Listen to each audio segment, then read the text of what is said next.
The automatic doors of Second Chance's Thrift Emporium slid shut behind me with a mechanical whisper, and I stood there clutching my worn leather purse, listening to the silence where my daughter's voice should have been. The musty scent of donated clothes and old books filled my nostrils as I watched through the plate glass window, seeing Jessica's silver BMW disappear around the corner without even a brake light to suggest she might reconsider. Before we jump back in, tell us where you're tuning in from. And if this story touches you, make sure you're subscribed because tomorrow I've saved something extra special for you. At 74 years old, I had just been abandoned at a Thrifty store like a bag of clothes someone drops off when they're cleaning out closets. The irony cut deep as I stood surrounded by other people's unwanted treasures, because that's exactly what I felt like in that moment. Something that had served its purpose and was now being discarded. My name is Ruby Mitchell, and this is the story of how I learned that sometimes being left behind is the first step toward finding yourself. The morning had started like any other Tuesday in my quiet life in Millbrook, Pennsylvania. I woke at 6:30 as I had every day for the past 40 years, made my coffee in the same ceramic mug Jessica had given me for Mother's Day when she was 12, and sat at my kitchen table reading the local newspaper while watching the sunrise paint my backyard garden in shades of gold. I should probably explain how I got here, standing abandoned in a thrift store, because the story doesn't start with cruelty. It starts with love, the fierce kind that mothers carry for their children, the kind that makes you believe any sacrifice is worthwhile if it helps them soar.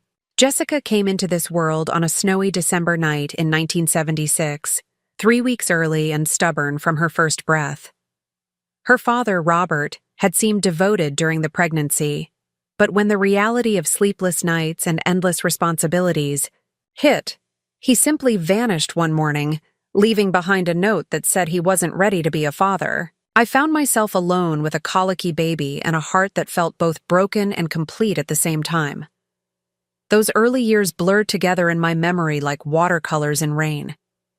I worked as a bookkeeper for Henderson's Hardware, the only business in town that would let me bring Jessica to work when Mrs. Cooper next door couldn't watch her. I'd set up a playpen behind the counter where Jessica would babble and play with blocks, while I balanced ledgers and helped customers. Mr. Henderson, a kind man with thinning hair and gentle eyes, would slip Jessica peppermints when he thought, I wasn't looking. Every penny I earned went toward our small life. I rented a tiny apartment above Rosie's Diner on Main Street, where the smell of bacon and coffee would drift up through the floorboards each morning. The walls were thin and the radiator clanked all winter, but it was ours. I painted Jessica's room yellow because I couldn't afford to repaint if we had another child, and I hung glow-in-the-dark stars on the ceiling that I'd bought one at a time from the 5 and dime store. When Jessica was 6, I started what I privately called her escape fund, in a mason jar hidden behind the canned tomatoes in my pantry. It began with loose change from my purse, coins I'd find between couch cushions, the few dollars left over. After groceries, when I managed to stretch our budget just a little further, I wanted her to have choices I'd never had, opportunities that stretched beyond the borders of our small town where most kids graduated high school and went to work at the paper mill or got married and stayed forever. I taught myself to be resourceful, in ways I'd never imagined. I learned to mend clothes so well that no one could tell they'd been torn, to make meals that lasted 3 days from ingredients that should have fed us for one, to find joy in simple pleasures that didn't cost money. Jessica and I would spend Saturday afternoons at the library, where she'd devour picture books while I read parenting magazines and copied down recipes that used ingredients I could afford. When Jessica turned 8, I surprised her with piano lessons. Mrs. Williamson, the church organist, agreed to teach her for $5 a lesson, which meant I had to take on extra bookkeeping work for Dr. Chen's dental office on weekends. I'd sit in the waiting room during Jessica's lessons, listening to her small fingers stumble through scales and simple melodies, feeling proud of every note she managed to play correctly. The mason jar grew into a savings account at Millbrook Community Bank when Jessica turned 10. I opened it on her birthday, bringing her with me to sign the papers even though she was too young to understand what it meant. The bank manager, Mrs. Foster, smiled at Jessica and told her she was lucky to have such a thoughtful mother. I remember feeling like I was finally doing something right, building something real for her future. High school brought new challenges and new expenses. Jessica needed clothes that fit in with her classmates, supplies for art classes, money for school trips I was determined she wouldn't miss. I took a second job cleaning offices at night, pushing a cart through empty hallways, while Jessica did homework at the kitchen table. Some mornings I'd come home to find her asleep with her head on her textbooks, and I'd cover her with a blanket before getting ready for my day job. Jessica was brilliant in ways that amazed me daily. She devoured books like they contained secrets to the universe, wrote stories that made me cry, and asked questions that sent me scrambling to the library to find answers. When her English teacher suggested she consider applying to colleges out of state, I felt equal parts pride and terror. Pride, because my daughter was smart enough to have choices. Terror, because I had no idea how we'd afford them. The guidance counselor at Millbrook High explained financial aid and scholarships with the patience of someone who'd had this conversation many times before. I took notes frantically, determined to understand every option available to Jessica. When the PSAT scores came back showing she was national merit material, I cried in the privacy of my car in the school parking lot, overwhelmed by the possibility that her intelligence might be her ticket to everything I'd dreamed for her. College. Applications became my part-time job that fall. I helped Jessica write essays, drove her to campus visits on weekends when I could borrow my neighbor's more reliable car, and filled out financial aid forms that required information I sometimes had to dig through boxes to find. The application. Fees alone cost more than I usually spent on groceries in a month, but I watched Jessica's excitement grow with each submission and knew every dollar was an investment in her dreams. When the acceptance letters started arriving, I felt like we'd won a lottery I hadn't even known we were playing. Jessica got into Penn State with enough financial aid to make it possible, though barely. I calculated and recalculated the numbers, figuring out how much I'd need to contribute from savings, how much I could borrow, how much more I'd need to work to make it all balance. The day I wrote the first tuition check, my hands shook as I signed my name. It represented nearly everything I'd saved over the past 12 years, but watching Jessica pack for college with tears of excitement in her eyes made every sacrifice feel worthwhile. I drove her to campus in late August, helping her carry boxes up 3 flights of stairs to a dorm room she'd share with a girl from Philadelphia who seemed nice enough. College transformed Jessica in ways I hadn't expected. She called home regularly at first, full of stories about professors and new friends and classes that challenged her thinking. I listened hungrily to every detail, living vicariously through her experiences of a world I'd never known. When she mentioned needing books or wanting to join clubs that required fees, I found ways to send extra money, picking up more cleaning jobs or selling items I didn't really need. By sophomore year, the phone calls became less frequent and more functional. Jessica would call when she needed something, financial or practical, but the long conversations about her classes and dreams began to fade. I told myself this was natural, that she was growing up and becoming independent just as I'd hoped. When she decided to major in marketing and minor in communications, I researched career prospects and felt proud that she'd chosen fields with good earning potential. Jessica met Derek during her junior year, and I could hear something different in her voice when she talked about him. He was studying business, came from a family in Pittsburgh that owned several successful restaurants, and had plans that seemed to include Jessica in significant ways. Preparing and narrating this story took us a lot of time, so if you are enjoying it, subscribe to our channel. It means a lot to us. Now back to the story. When she brought him home for Thanksgiving, I liked him immediately. He was polite, helped with dishes without being asked, and seemed genuinely interested in Jessica's goals and opinions. Their engagement came during Jessica's senior year, announced during a phone call that left me crying happy tears in my empty apartment. Derek had proposed during a weekend trip to New York City, somewhere I'd never been, but that sounded impossibly romantic. They were planning a summer wedding, something small and elegant, they assured me, though their definition of small apparently included 150 guests. I used almost everything left in Jessica's college fund to help pay for the wedding, wanting her to have the kind of celebration she deserved. The venue they chose was beautiful, a restored Victorian mansion with gardens that looked like something from a magazine. I bought a new dress for the occasion, navy blue with small pearls at the neckline, and had my hair done at a salon for the first time in years. Walking Jessica down the aisle felt like the culmination of everything I'd worked for. She looked radiant in her grandmother's pearl earrings and a dress that made her look like a princess. During the father-daughter dance, she pulled me onto the floor, and we swayed together to a song that made us both cry.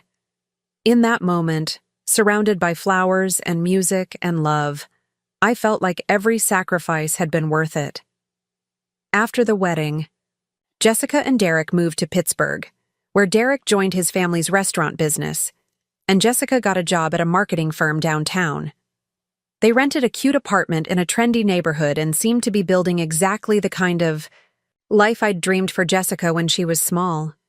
Their Christmas card that first year showed them smiling in front of a beautifully decorated tree, looking successful and happy and settled. The distance between Millbrook and Pittsburgh was only 3 hours, but it might as well have been across the country for how often I saw them.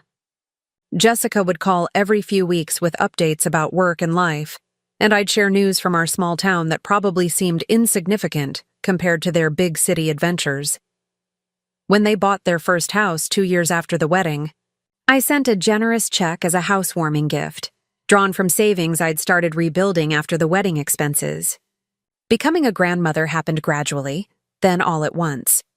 Jessica's pregnancy was planned and wanted, and I felt privileged to be included in doctor's appointments when I could make the drive to Pittsburgh. Little Madison was born on a sunny April morning, and I held her tiny, perfect body while tears of joy streamed down my face. This was what love looked like, I thought, this fierce protectiveness towards someone who shared your blood and your hopes. I started shopping at thrift stores around this time, not out of necessity, but out of choice. I wanted to save money for Madison's future, just as I'd saved for Jessica's, and I discovered I had a talent for finding beautiful things that other people had discarded.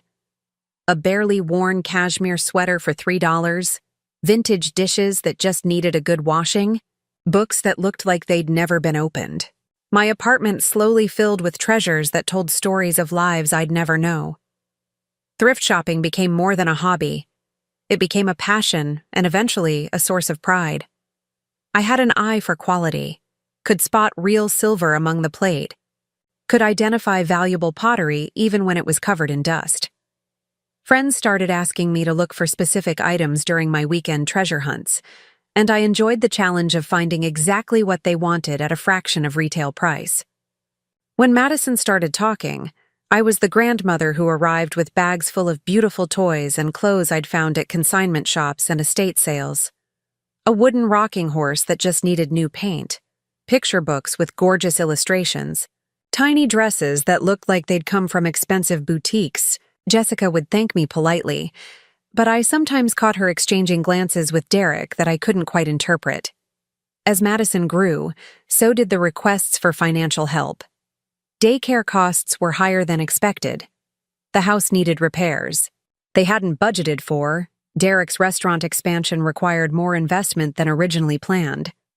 I said yes to everything, transferring money from my carefully maintained savings account without hesitation. Being needed felt good, proof that all my years of sacrifice had created something valuable and lasting. The pattern continued when Madison's brother Tyler was born 2 years later. More daycare expenses, a bigger car payment, the costs of raising 2 children in an expensive city. I sold my car and took the bus to work so I could afford to help with Tyler's medical bills when he was born with a minor heart condition that required surgery. The procedures went perfectly, but the insurance didn't cover everything, and I wanted to make sure money wasn't a source of stress during an already difficult time. I retired from Henderson's Hardware when I turned 70, not because I wanted to stop working, but because my arthritis was making it difficult to manage the books accurately. Mr. Henderson had sold the business to a young couple from Philadelphia, who were kind but didn't need an aging bookkeeper who sometimes had to ask customers to repeat themselves. My pension was modest, but combined with Social Security and my savings, I could maintain my simple lifestyle comfortably. Freedom from daily work meant more time for thrift shopping, and I became something of a legend among the secondhand stores in a 50-mile radius. Shop owners would call me when something special came in, knowing I had an eye for value and a network of friends who appreciated beautiful things at affordable prices. I started selling some of my finds online, creating a small business that supplemented my income while feeding my passion for treasure hunting. Jessica and Derek's visits to Millbrook became less frequent as the children got older and their lives grew busier. I understood, of course. Pittsburgh offered more entertainment for the kids than our small town, and Derek's restaurant business required attention on weekends. I adapted by visiting them instead, making the 3-hour drive once a month with my car loaded with gifts and groceries and whatever else I thought they might need. The grandchildren knew me as the grandmother who brought presents, who could be counted on to say yes when their parents said no, who always had $20 bills tucked in my purse for ice cream or toy store emergencies. Madison would climb into my lap and tell me about school while I braided her hair, and Tyler would show me his latest art projects with the kind of enthusiasm that made my heart feel full to bursting. But somewhere along the way, I began to notice that my presence felt optional rather than essential. Conversations would continue around me without including me, plans would be made without considering my schedule, and my contributions began to feel more like transactions than expressions of love. When I brought Madison a beautiful vintage jewelry box I'd found and restored, she thanked me politely before asking if she could have cash instead next time because she was saving for a new phone.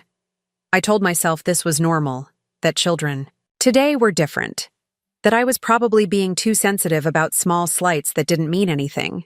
But the feeling grew stronger during each visit, the sense that I was being tolerated rather than welcomed, appreciated for what I provided rather than who I was.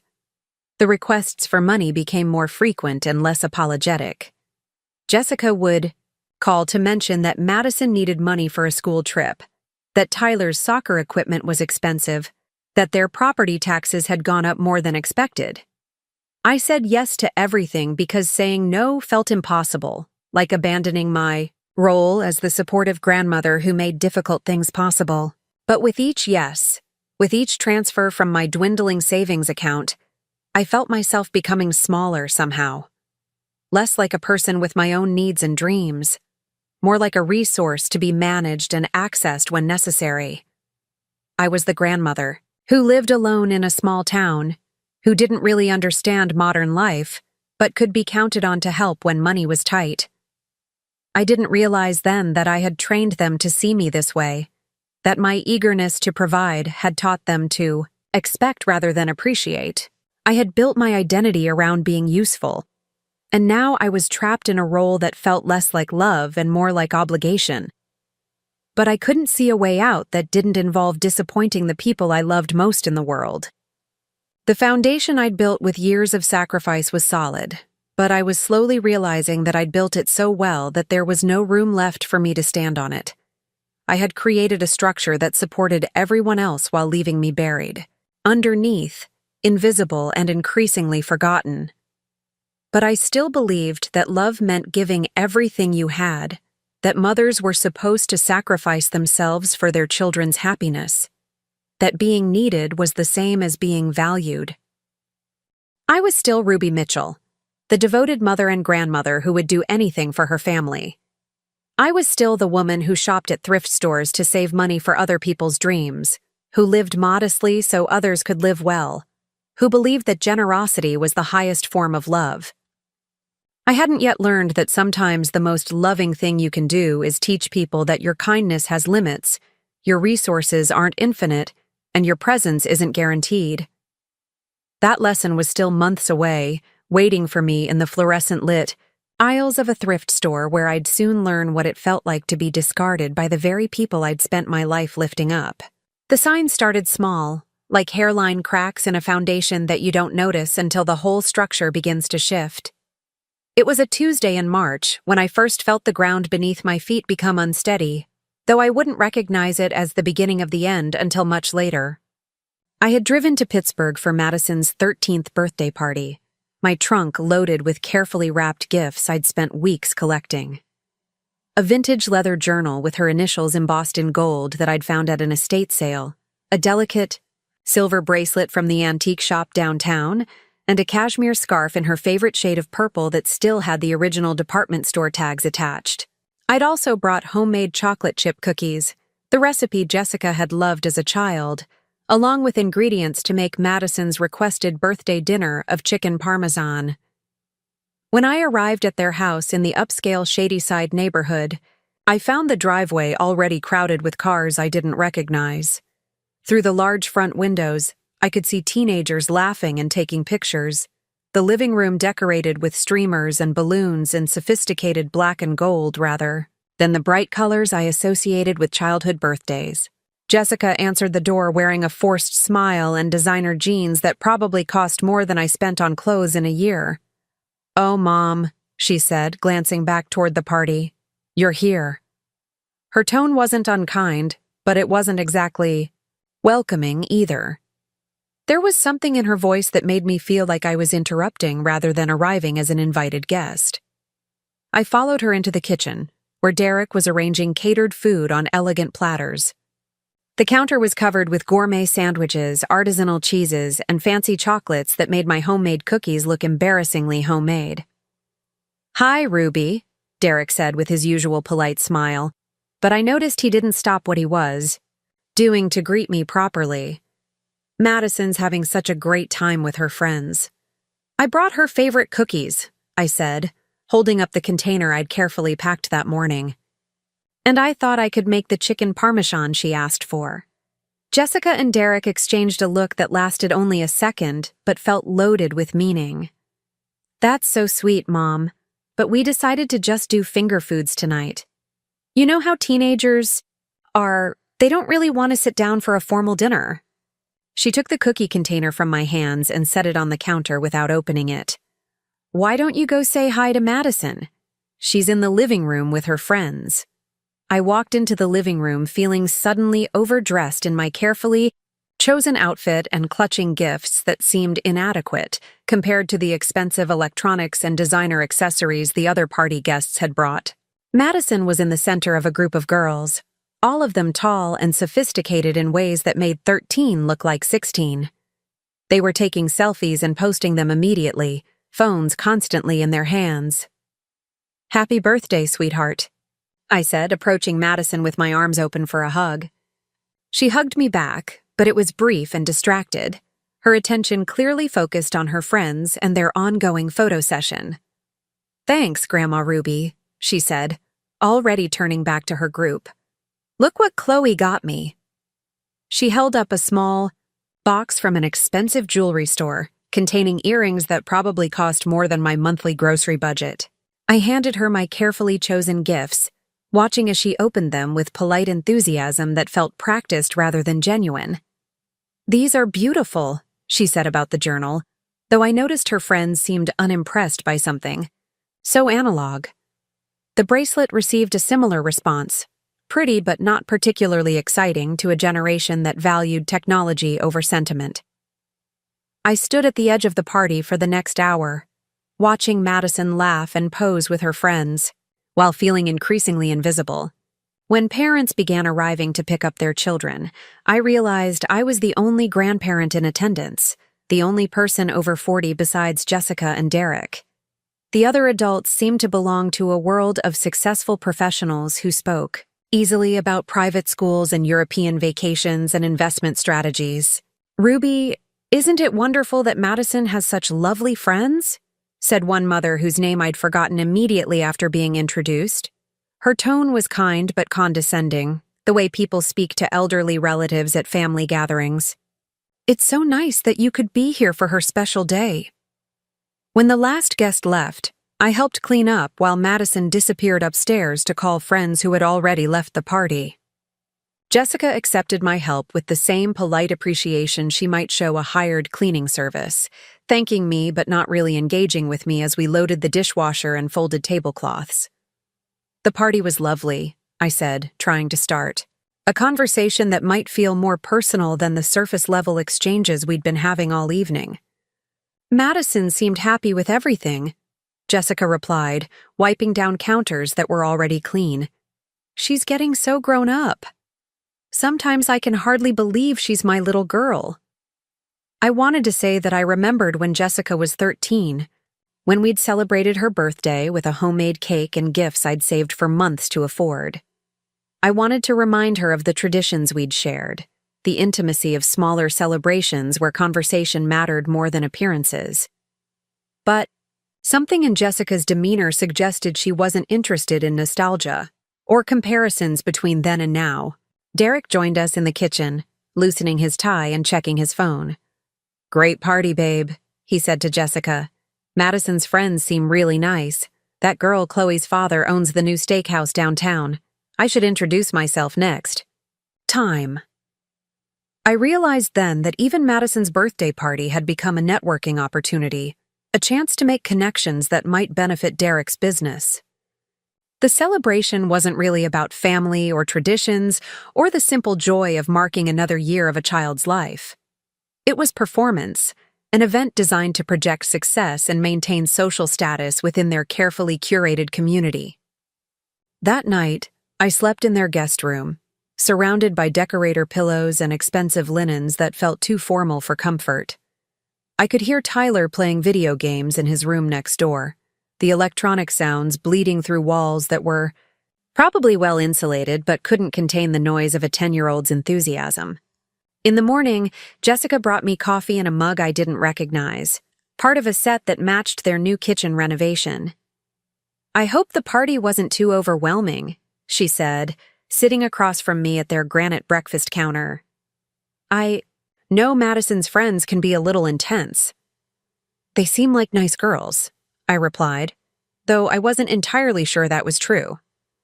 They had seemed confident and sophisticated, but there was something about their interactions that felt performative, as if they were all playing roles rather than simply being themselves. Jessica nodded, scrolling through her phone while she talked. "Madison's applying to private high schools next year. The competition is really fierce, so we're trying to make sure she has every advantage, the right friends, the right activities, the right everything." "She's a smart girl," I said. "I'm sure she'll do well wherever she goes." "Smart isn't enough anymore," Jessica replied without looking up from her screen. "These kids have tutors and test prep and consultants helping them with applications. It's a whole different world than when we were growing up." I wanted to ask what was wrong with the world we'd grown up in. What was so inadequate about the simple life we'd shared that made it something to be left behind rather than built upon? But Jessica's attention was already focused on her phone, responding to messages that apparently couldn't wait until after our conversation. When I left that Sunday afternoon, the goodbye felt more perfunctory than emotional. Madison hugged me briefly before running back upstairs to video chat with friends. Tyler waved from the couch where he was playing video games. Jessica walked me to my car and thanked me for coming, for the gifts, for always being so thoughtful and generous. But as I drove the 3 hours back to Millbrook, I couldn't shake the feeling that I had been a guest at my own granddaughter's birthday party. Welcome, but not essential. Appreciated, but not particularly wanted. The gifts I'd chosen with such care seemed to have been received as obligations rather than expressions of love, and my presence felt more like a duty Jessica felt obligated to accommodate rather than a joy she wanted to share. The pattern continued through spring and into summer. My visits to Pittsburgh began to feel increasingly formal, scheduled around Jessica's work commitments and the children's busy activity calendars. Madison had tennis lessons and tutoring sessions and social events that filled her weekends. Tyler had soccer practice and music lessons and play dates with boys whose parents Jessica wanted to cultivate relationships with. When I suggested staying longer during visits, Jessica would mention how busy their schedule was, how they wouldn't want me to be bored sitting around while they ran to various commitments. When I offered to help with transportation or supervision, she would explain that the other parents weren't comfortable with people they didn't know well being involved with their children's activities. I started to feel like I needed permission to be part of my own family's life, like my presence required justification rather than simply being welcomed because I was loved. Phone calls became shorter and more focused on logistics rather than connection. Jessica would call to coordinate my visits or to ask if I could help with specific expenses, but the long conversations about dreams and fears and daily life that had once sustained our relationship gradually disappeared. The requests for financial help increased in frequency and size. Madison needed money for a school trip to Europe that would look good on her high school applications. Tyler required specialized equipment for a travel soccer team that would give him exposure to college scouts. Derek was expanding the restaurant business and needed temporary help with cash flow during the renovation process. I said yes to everything, transferring money from savings accounts I'd built carefully over decades of frugal living. Each request was presented as an investment in the family's future, an opportunity I wouldn't want them to miss because of something as mundane as money. And I agreed because I wanted to be part of their success, because contributing felt like the only way to maintain my relevance in their increasingly sophisticated lives. But with each financial transfer, I felt myself becoming more of a resource and less of a person. Jessica would call to thank me for the money, but the conversations rarely extended beyond appreciation for my generosity. I was the grandmother, who could be counted on to help when needed, but who wasn't particularly interesting to talk to when help wasn't required. The children's attitude toward me began to shift as well, though so gradually I almost didn't notice. Madison stopped calling me Grandma Ruby, shortening it to just Ruby as if I were a family friend rather than her grandmother. Tyler would thank me politely for gifts but seemed more interested in their monetary value than their sentimental meaning. Both children began to seem slightly embarrassed by my homemade offerings, preferring store-bought treats and brand-name items to the vintage treasures I loved to find for them. During one visit in late summer, I overheard Madison talking to a friend on the phone about her weird grandmother who shops at thrift stores and brings the strangest gifts. The comment wasn't meant to be cruel, just a casual observation shared between teenagers, but it cut deeper than I expected. I had thought my treasure hunting skills were charming, that the unique items I found demonstrated creativity and resourcefulness.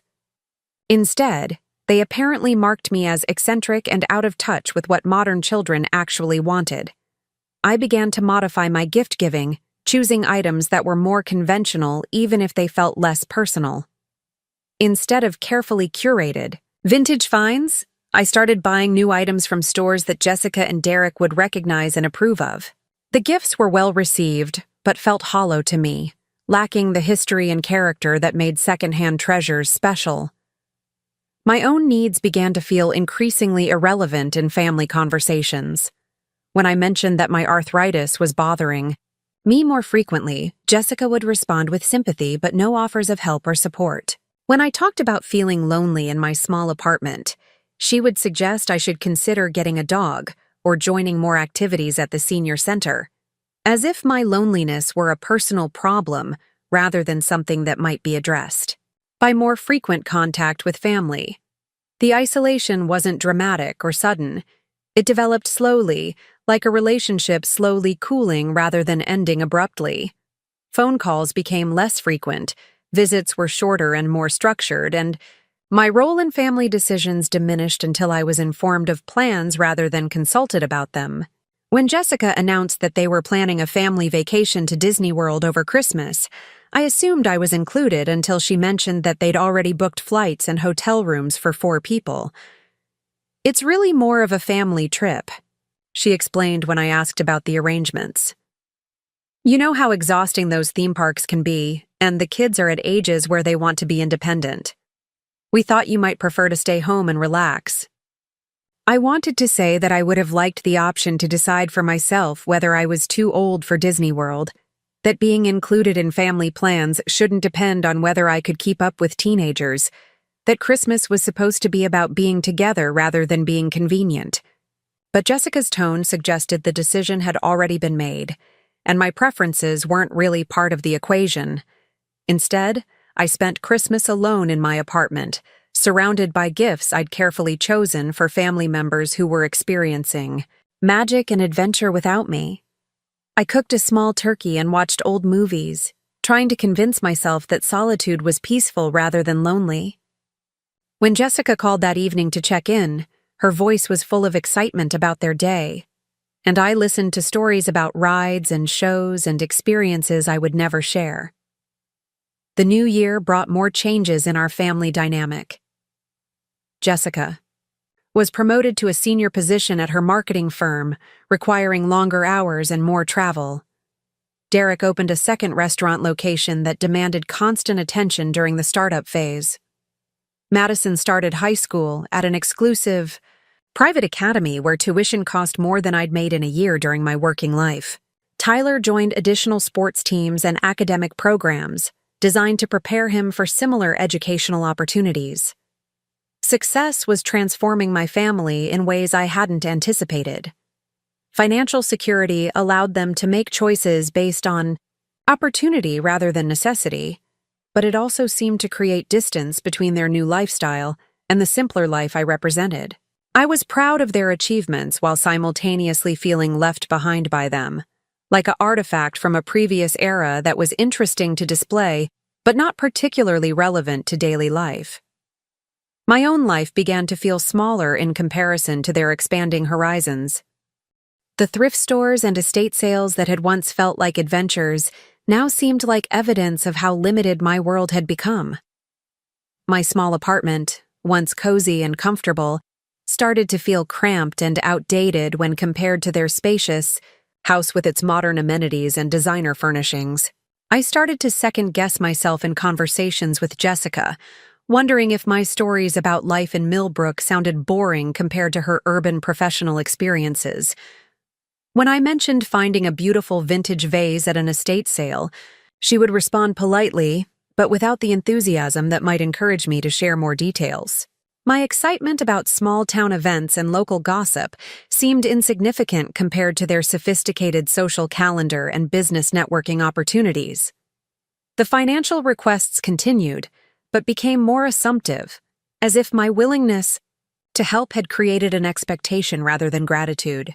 Jessica would mention expenses almost casually, confident that I would offer assistance without being directly asked. Madison needed money for designer clothes that would help her fit in at her new school.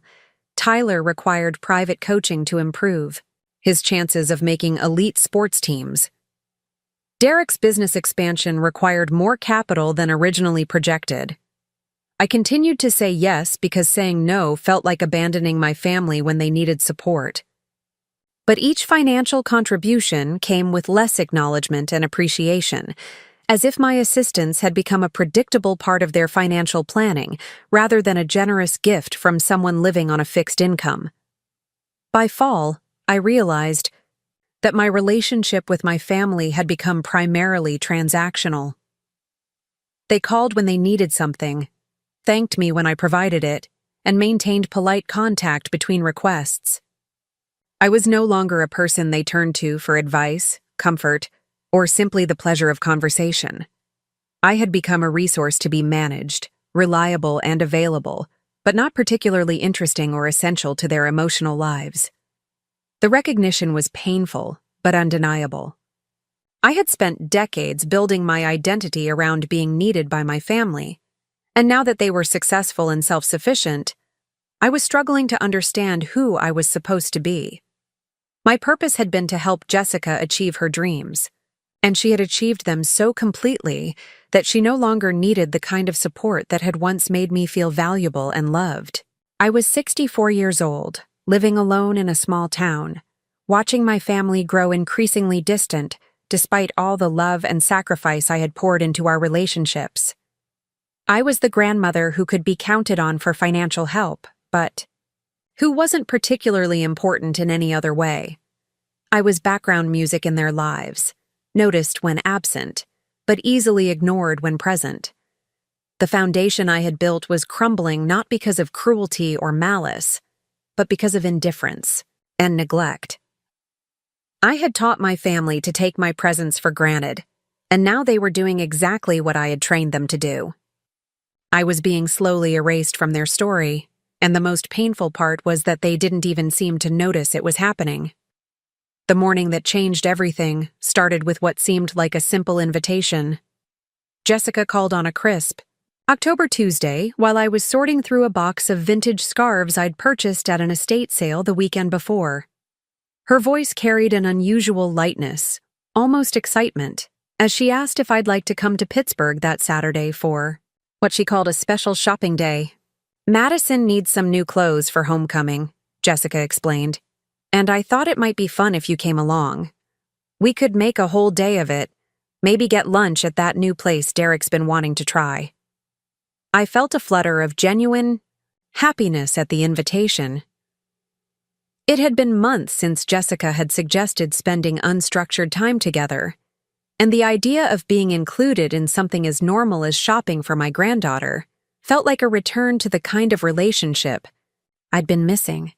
I immediately began planning what I'd wear, wondering if Madison might enjoy looking at some of the vintage accessories I'd been collecting.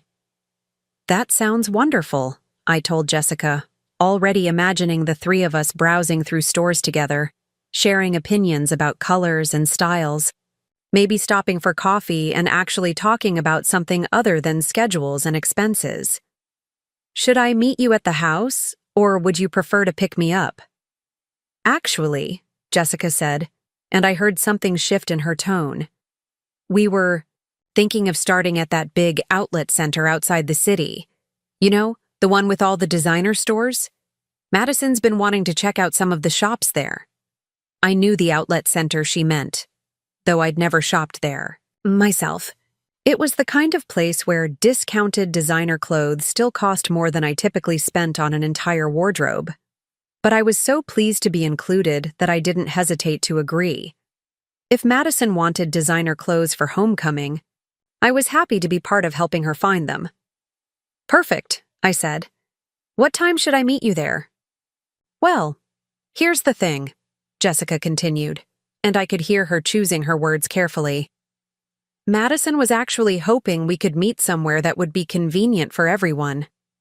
You know how she gets about driving in unfamiliar places, and the outlets can be kind of confusing to navigate.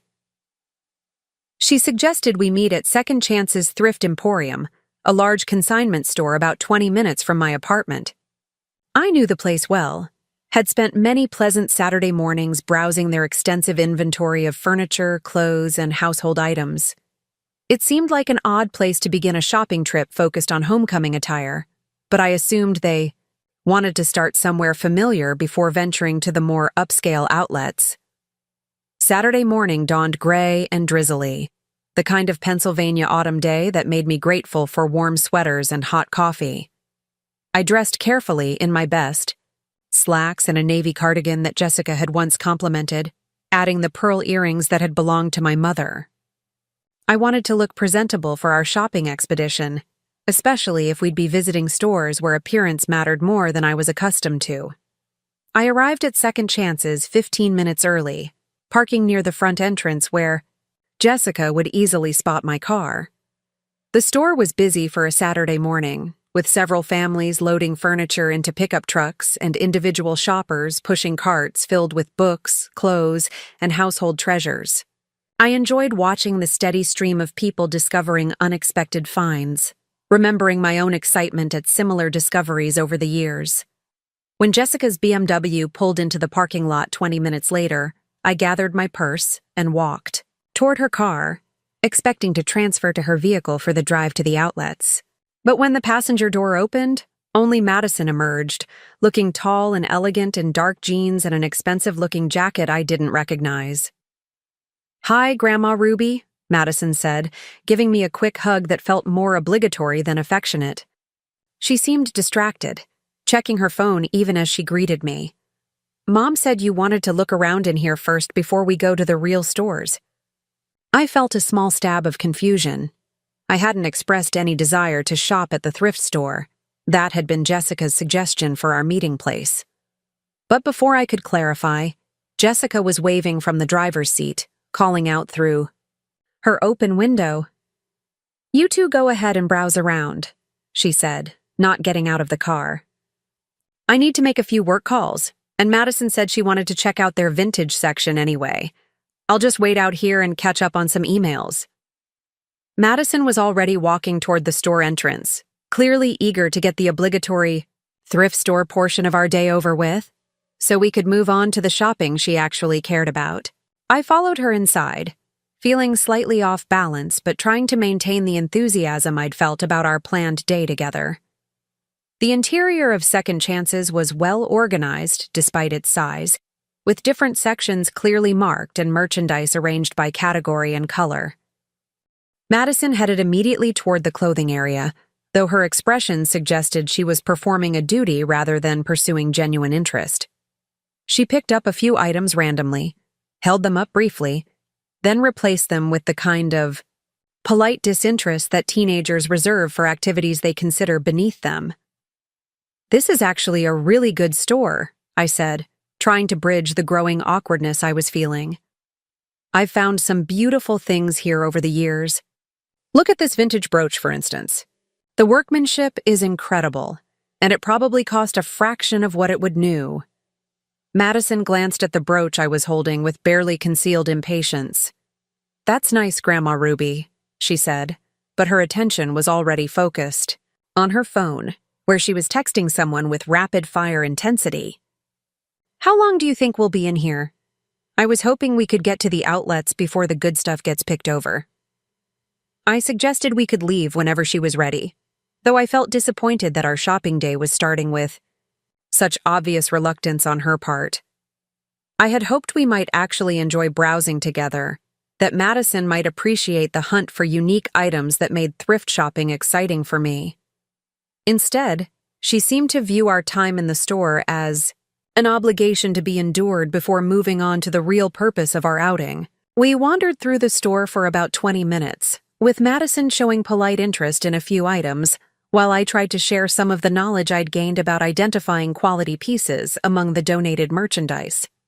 She nodded at appropriate moments but seemed more focused on monitoring her phone than engaging with anything we were looking at. When we finally headed back toward the entrance, I was surprised to see that Jessica's car was no longer in the parking lot. I looked around, thinking perhaps she had moved to a different spot while we were inside, but her distinctive silver BMW was nowhere to be seen. "Where's your mother?" I asked Madison, who was also scanning the parking lot with what appeared to be genuine confusion. "I don't know," Madison said, pulling out her phone to call Jessica.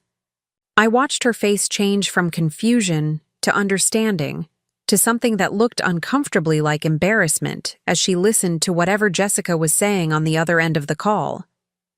"She had to leave," Madison said after hanging up, not quite meeting my eyes. "Some kind of emergency at work. She said to tell you she's really sorry, but she'll have to take a rain check on the shopping trip." I felt the first flutter of real concern. "What kind of emergency? Is everything all right? And how are we supposed to get home?" Madison's discomfort was becoming more obvious by the moment. She shifted her weight from foot to foot, clutched her phone tighter, and seemed to be struggling with how to explain something she didn't fully understand herself. "She said Derek is coming to pick me up," Madison said finally. "He should be here in like 20 minutes or something." "And what about me?" I asked, though I was beginning to suspect I already knew the answer. Madison's face flushed with what I recognized as genuine embarrassment mixed with confusion about adult decisions she hadn't been part of making. I think she figured you had your own car here so you could just drive yourself home." The pieces were falling into place with awful clarity. This hadn't been a family shopping trip that got interrupted by an emergency. This had been a carefully orchestrated plan to drop me off at the thrift store while they went on to do their real shopping without me. Jessica had used Madison as an unwitting accomplice, leaving her granddaughter to deliver the news that I was being abandoned. I looked at Madison, who was clearly struggling with her own understanding of what was happening. At 15, she was old enough to recognize that something uncomfortable was occurring, but not mature enough to know how to handle it, or whether she should feel responsible for fixing it. "It's all right, sweetheart," I said, trying to keep my voice steady for her sake, even though I felt like I'd been punched in the stomach. "I can certainly drive myself home. You go ahead and wait for your father." "Are you sure?" Madison asked, and I could hear genuine concern in her voice for the first time that day. "I feel really weird about this. Maybe I should call Mom back. And tell her to come get you, too." "No, don't do that," I said quickly. I didn't want Madison to become any more uncomfortable than she already was, and I certainly didn't want Jessica to feel obligated to include me out of guilt rather than genuine desire for my company. I'm perfectly capable of getting myself home, and I actually want to browse around here a little longer anyway. It was a lie, but it was a kind lie that allowed Madison to feel less responsible for the situation. She hugged me goodbye with more warmth than she'd shown all morning, and I could tell she knew something wasn't right about leaving me alone in a parking lot, even if she didn't fully understand what her mother had orchestrated. After Derek arrived and drove away with Madison, I stood in the parking lot of Second Chance's Thrift Emporium, trying to process what had just happened.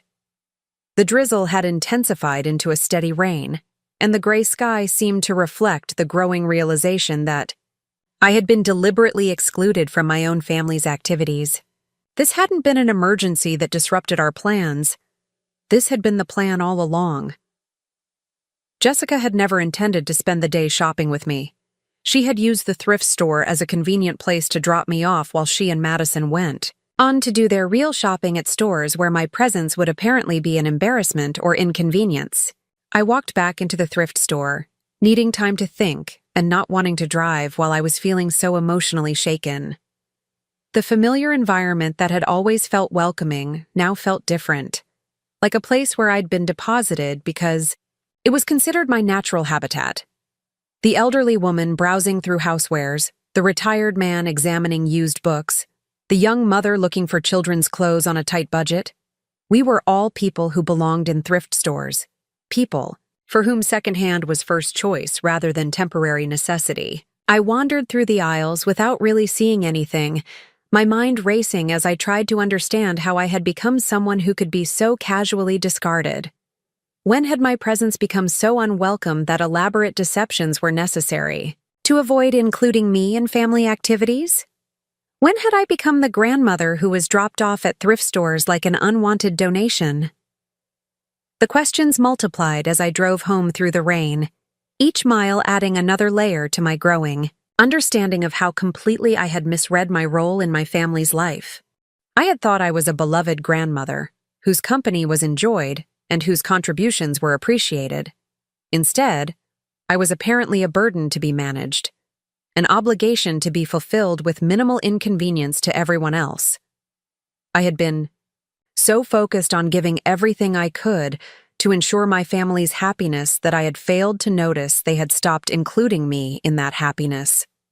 My generosity had somehow transformed me from a person they loved into a person they tolerated, and my willingness to sacrifice for them had taught them that my own needs and feelings were unimportant. That evening, I sat in my small apartment surrounded by the vintage treasures I had collected over the years, each piece carefully chosen and lovingly restored.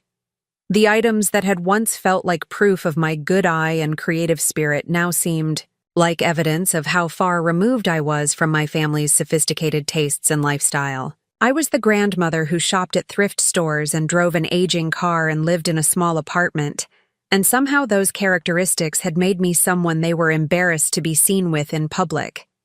Jessica called that night, her voice bright with artificial cheer as she apologized for the mix-up that had prevented us from shopping together. She described the emergency at work in vague terms that didn't quite make sense, and thanked me for being so understanding about the change in plans. She promised we'd reschedule soon, though her tone suggested it was the kind of promise that would be forgotten as soon as the conversation ended. "Madison had a wonderful time shopping with you," Jessica said, which I knew wasn't true. Madison had been polite, but clearly eager to move on to activities that actually interested her. She found some beautiful things for homecoming. I'm sure she'll send you pictures. I wanted to ask why I couldn't have been included in helping Madison find those beautiful things. Why my presence at upscale stores would have been problematic. Why elaborate deceptions were necessary instead of honest conversations about preferences and comfort levels. But asking those questions would have required Jessica to acknowledge what had actually happened. And it was clear she preferred the fiction that circumstances beyond anyone's control had simply worked out in a way that excluded me. After I hung up the phone, I sat in the silence of my apartment and confronted the truth I had been avoiding for months. I was no longer an essential part of my family's life. I was a peripheral figure who was included when convenient and excluded, when my presence might be awkward or embarrassing. My decades of sacrifice and support had not earned me a permanent place in their hearts. They had earned me the role of reliable resource who could be counted on to give without asking for anything meaningful in return. The realization was devastating not because it was sudden, but because it had been building slowly for so long that I could no longer pretend it wasn't happening. I had been gradually erased from my own family's story, and the most painful part was that they seemed to consider this natural and appropriate rather than cruel or thoughtless. I had spent my entire adult life building my identity around being needed by my daughter and grandchildren, and now that they were successful and self-sufficient, I was discovering that being needed was not the same as being valued. When the I need disappeared, so did the relationship, leaving me alone with the recognition that I had confused being useful with being loved. The thrift store abandonment wasn't an isolated incident or a misunderstanding. It was a clear message about my place in my family's hierarchy of priorities, delivered in a way that allowed them to maintain the fiction that they were still loving and respectful, while making it obvious that my presence was no longer welcome in their real lives. I had given everything I had to ensure their happiness and success, and they had accepted those gifts while simultaneously distancing themselves from the person who provided them. I was good enough to send money when needed, but not good enough to include in public activities where I might reflect poorly on their social status or sophisticated lifestyle. That night, I lay in bed staring at the ceiling and wondering how I had become someone so forgettable that I could be left in a parking lot without anyone feeling particularly guilty about it. I had raised Jessica to be independent and successful, and she had achieved both goals so completely that she no longer needed me for anything except financial support. I had helped create a life for her that was so fulfilling that there was no room left in it for the person who had made it possible. The foundation I had built with decades of love and sacrifice was not only crumbling, it was actively being dismantled by the very people I had built it for. And the most heartbreaking part was that they seemed to consider this natural and inevitable, rather than tragic and preventable. I had taught them that my value was measured by what I could provide rather than who I was, and now they were treating me exactly as I had trained them to treat me. Standing there in that thrift store, abandoned and alone, I finally understood that I had spent so many years making myself indispensable that I had forgotten to make myself irreplaceable. I had been so focused on meeting their needs that I had never asked them to consider mine. I had loved them so completely that I had never required them to love me back with the same intensity and commitment.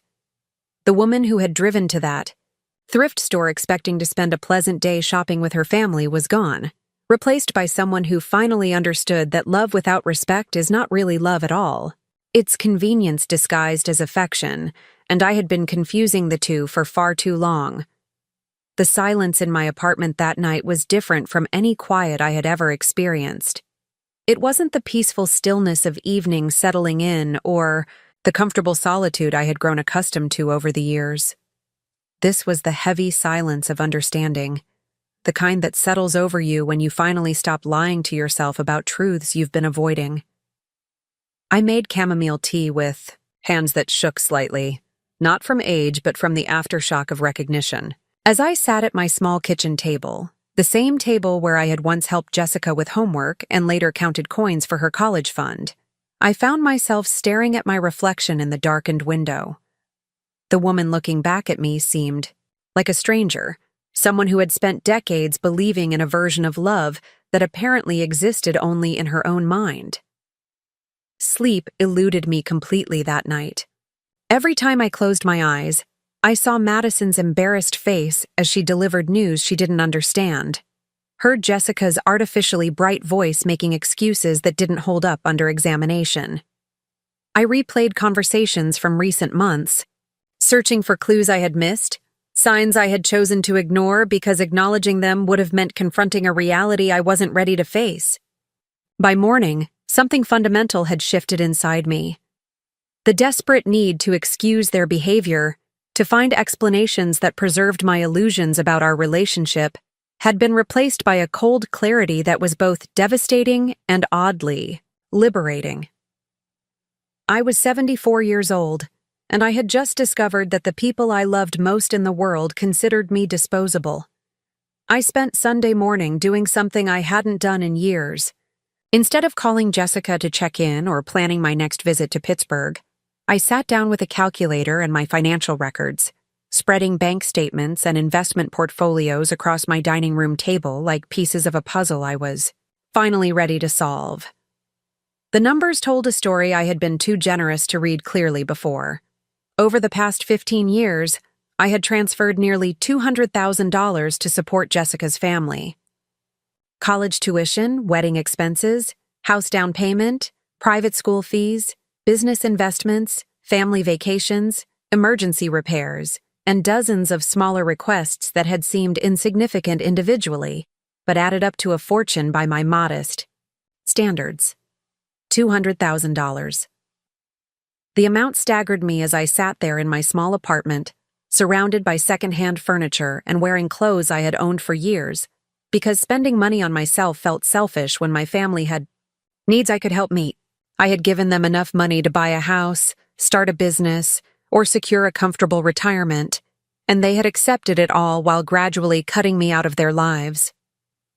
I pulled out my laptop, a refurbished model I had bought 3 years earlier because my old computer had finally died, and began researching something I had never seriously considered before: investment accounts, retirement planning, financial independence strategies for seniors, travel opportunities for older adults, life insurance policies, and estate planning options. For the first time in decades, I was thinking about my money as mine rather than as a resource earmarked for other people's dreams. The shift in perspective was dizzying. What could I do with the money I had left if I stopped automatically saying yes to every request from Pittsburgh? What kind of life could I build if I focused on my own happiness instead of everyone else's convenience? Monday morning brought a phone call from Jessica, her voice carrying the cheerful tone she used when she wanted something. "Hi, Mom. I hope you're feeling better about Saturday. I know the day didn't go quite as planned, but I thought you might be happy to know that Madison found the most beautiful dress for homecoming. She looked absolutely stunning in it." "I'm sure she did," I replied, keeping my voice neutral. I didn't mention that I had driven 2 hours expecting to be part of helping Madison find that dress, or that being abandoned in a parking lot was hardly a minor change of plans. "Actually, I'm calling because we have a small favor to ask," Jessica continued, apparently interpreting my calm tone as forgiveness and normalcy. "Derek's restaurant expansion is moving faster than expected, and they need to secure the lease on the new location by the end of the month. The bank is being difficult about the bridge loan, and we were wondering if you might be able to help us out temporarily." The amount she mentioned made my breath catch. $25,000. "Temporary," she said, though previous temporary loans had never been repaid. A bridge loan to help Derek expand his already successful business empire while I lived on. A fixed income and drove a car that needed repairs I kept postponing. "That's a significant amount of money, Jessica," I said slowly. "I know, Mom, and we wouldn't ask if it wasn't really important. This location could make all the difference for Derek's business. It's in the perfect spot, and if we don't move, quickly, someone else will snatch it up. We'd pay you back as soon as the bank loan comes through, with interest if you want. Interest. As if our relationship was a business transaction rather than a family bond. As if my decades of support could be reduced to terms and conditions that made her feel better about asking for money she had no intention of repaying. "I need to think about it," I said, words that had never come out of my mouth before in response to a request from Jessica. There was a pause, long enough for me to hear surprise in the silence. "Think about it? Mom, is everything okay? You've never hesitated to help us before." "Maybe that's been the problem," I said, the words emerging before I had consciously decided to speak them. "What do you mean? What problem?" I could hear genuine confusion in her voice, and I realized that Jessica truly didn't understand how one-sided our relationship had become. In her mind, I was the generous grandmother who loved helping her family succeed, not the increasingly isolated woman who had been systematically excluded from the life her money was helping to fund. "I mean that I've been so focused on helping everyone else that I forgot to take care of myself," I said carefully. "I need some time to evaluate my own financial situation before making any major commitments." "Your financial situation? Mom, you've always been so good with money. Are you having problems? Is there something you haven't told us?" The irony was breathtaking. Jessica was concerned about my financial stability while asking me to loan her $25,000, apparently without recognizing the contradiction. She had become so accustomed to my resources being available for her family's use that the possibility of my having my own financial priorities had never occurred to her. "I'm fine," I said. "I just need to be more thoughtful about how I spend my money going forward." "Spend your money? Mom, this would be a loan, not a gift. We'd pay you back. Like you paid back the money for Madison's private school tuition, or Tyler's soccer camp fees, or the help with your vacation last summer." Another long pause.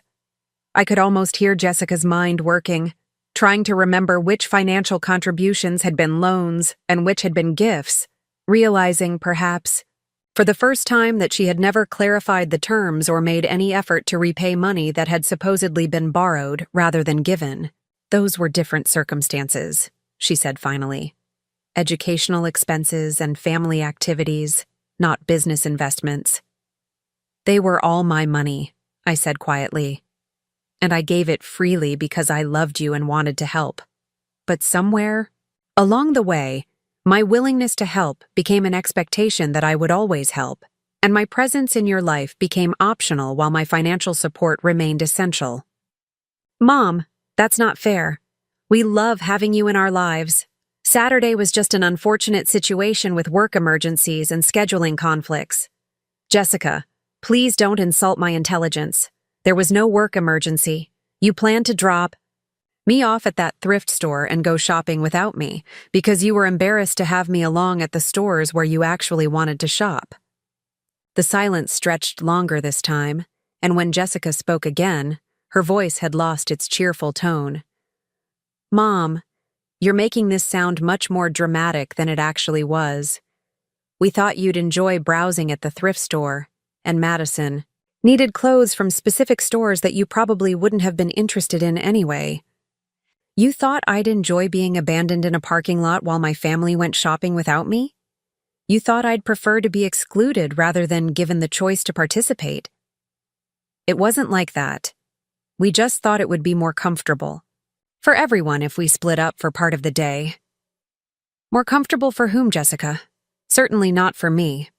I spent 2 hours driving to Pittsburgh because I thought we were going to spend time together as a family, and instead I was used as an unwitting babysitter before being discarded like an inconvenience." I could hear Jessica's breathing change, could sense her struggling with how to respond to accusations she hadn't expected to face. Our conversations had followed the same pattern for years. She would ask for something, I would provide it, and we would both pretend that gratitude was the same as love. "I think you're overreacting," she said finally. "We had a miscommunication about the plans, and you're turning it into something it wasn't meant to be." A miscommunication, I repeated. Is that what we're calling it when you deliberately exclude someone from family activities while continuing to ask them for financial support? Mom, I don't understand where this hostility is coming from. We've always had a good relationship. You've always been supportive of our family and our goals. Supportive, yes. Included, no. There's a difference between being a bank account that occasionally gets invited to dinner and being a valued member of the family whose company is actually enjoyed. That's not how we see you at all. You're being incredibly unfair and hurtful. The accusation stung because it was delivered with such conviction, as if I was the one being unreasonable by objecting to being treated as a convenient resource rather than a beloved family member. Jessica genuinely seemed to believe that accepting my money while gradually excluding me from their lives was normal and loving behavior. I'm going to hang up now, I said. I need time to think about everything, including your loan request. Mom, please don't make rash decisions when you're upset about something that was really just a misunderstanding. Derek is counting on this loan to secure the restaurant location. Derek is a successful businessman with access to banks, investors, and business partners. I'm a retired woman living on a fixed income who has apparently been foolish enough to confuse being useful with being loved. The two situations are not equivalent. I hung up before Jessica could respond, my hands trembling with adrenaline and something that felt like liberation. I had just spoken truths I had been avoiding for months, maybe years, and while the conversation had been painful, it had also been necessary. The phone rang again almost immediately, but I didn't answer. It rang several more times over the next hour, calls from Jessica and then from Derek, their voices on my voicemail alternating between confusion and frustration. I listened to the messages but didn't return the calls, needing space to process what I had learned about myself and my family during our confrontation. That afternoon, I drove to Millbrook Community Bank and met with Mrs. Patterson, the same financial advisor who had helped me open Jessica's college fund decades earlier. She was older now, nearing retirement herself, but she remembered me and listened carefully as I explained that I wanted to restructure my finances to focus on my own future rather than continuing to support my adult daughter's family. "How much are we talking about?" Mrs. Patterson asked, pulling out a calculator and legal pad. I showed her the records I had compiled, the careful documentation of every transfer and gift over the past 15 years. Her eyebrows rose as she reviewed the amounts, clearly surprised by the substantial sums involved. "Mrs. Mitchell, this is a significant portion of your assets. Are you comfortable with how much you've been giving away?" I wasn't comfortable with it, I admitted.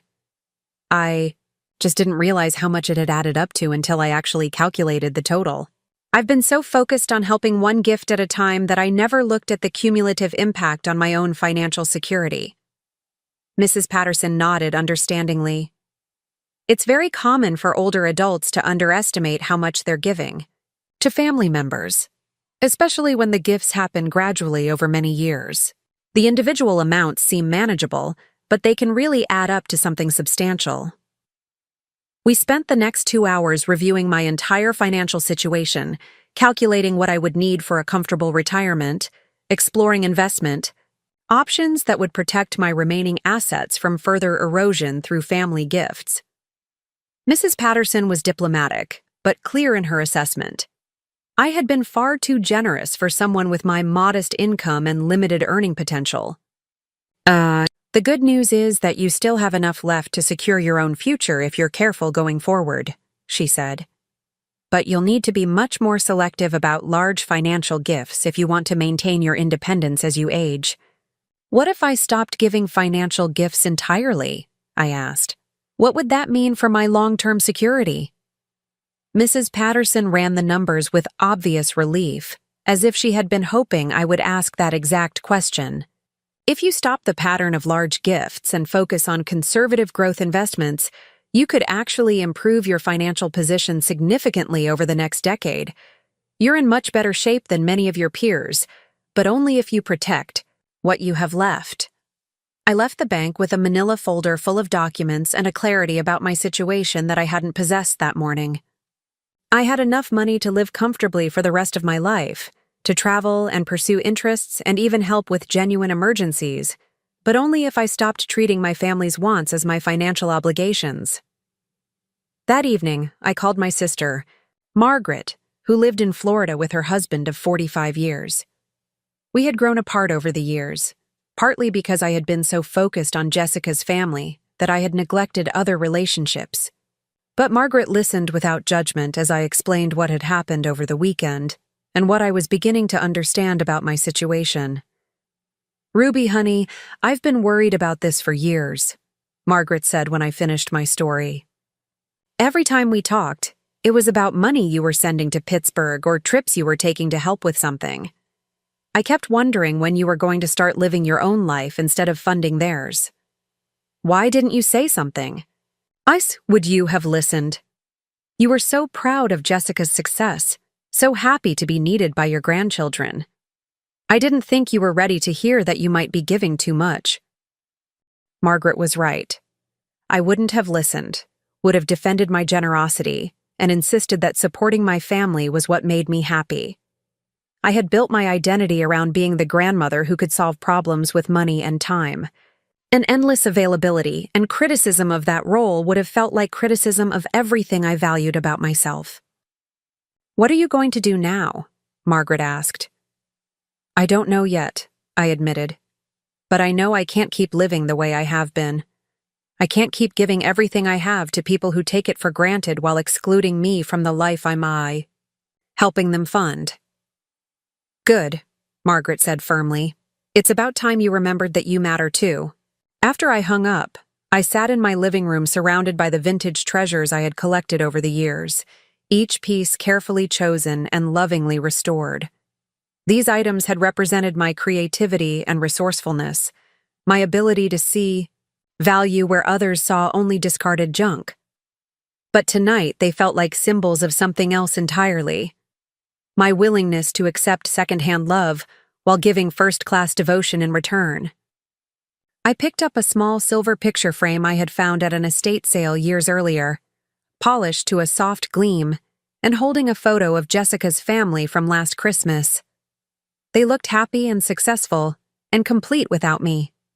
Gathered around, their expensive tree in their beautiful house bought with money I had helped provide. I was the photographer, not the subject, present but invisible, essential but excluded. For the first time in my adult life, I began to imagine what it would feel like to be selfish, not cruel or vindictive, but simply focused on my own happiness and well-being instead of everyone else's convenience. What would I do with my time if I wasn't constantly available to help with other people's problems? What would I do with my money if I spent it on things that brought me joy instead of things that brought others comfort? The questions felt revolutionary, because they were so foreign to the way I had lived for the past 4 decades. Since Jessica's birth, my default response to any choice had been to consider what would be best for her, and later for her family, rather than what might be best for me. I had become so practiced at self-sacrifice that I had forgotten what it felt like to prioritize my own needs and desires. But sitting there in the quiet of my apartment, surrounded by evidence of my own good taste and creativity, I began to remember what I had been like before I became someone else's support system. I had been a woman who loved beautiful things, who enjoyed discovering hidden treasures, who had dreams and opinions and preferences that weren't shaped by other people's needs. I had been someone worth knowing, not just someone worth using. And maybe at 74, it wasn't too late to become that person again. The realization felt both terrifying and exhilarating. For so many years, my purpose had been clear and unquestioned: help Jessica succeed, support her family, be available whenever needed. Now I was facing the possibility of a life without that structure, without the constant demands that had given shape to my days, even as they slowly drained meaning from my existence. Tomorrow, I would begin the process of reclaiming my life. I would start saying no to requests that didn't serve my interests, I would stop apologizing for having boundaries and expectations. I would remember that love was supposed to be reciprocal, that relationships required mutual respect and consideration, that being family didn't give anyone the right to take advantage of my generosity while excluding me from their affection. But tonight, I simply sat with the knowledge that everything was about to change, that the woman who had been abandoned at a thrift store was not the same woman who would wake up tomorrow. Morning. She had been transformed by recognition, strengthened by truth, and liberated by the understanding that she deserved better than she had been accepting. The foundation built on decades of one-sided giving was crumbling, but from its ruins, something new was beginning to emerge. Something that belonged entirely to me. The transformation didn't happen overnight, but it began with small acts of rebellion that felt monumental to someone who had spent decades saying yes to everything. The morning after my confrontation with Jessica, I woke up and did something I hadn't done in years. I made breakfast for one person without apologizing to myself for the indulgence. I cooked real bacon instead of the turkey substitute I usually bought to save money for other people's priorities. I used the good china that had been my mother's, the delicate blue and white set I had been saving for special occasions that never seemed special enough. I brewed coffee in my favorite mug and sat at my table reading the newspaper without checking my phone every few minutes to see if anyone needed anything from me. The silence felt different now. Instead of the hollow quiet of loneliness, it felt like the peaceful stillness of possibility. For the first time in decades, my day belonged entirely to me, and I could fill it with whatever brought me happiness instead of whatever brought others convenience.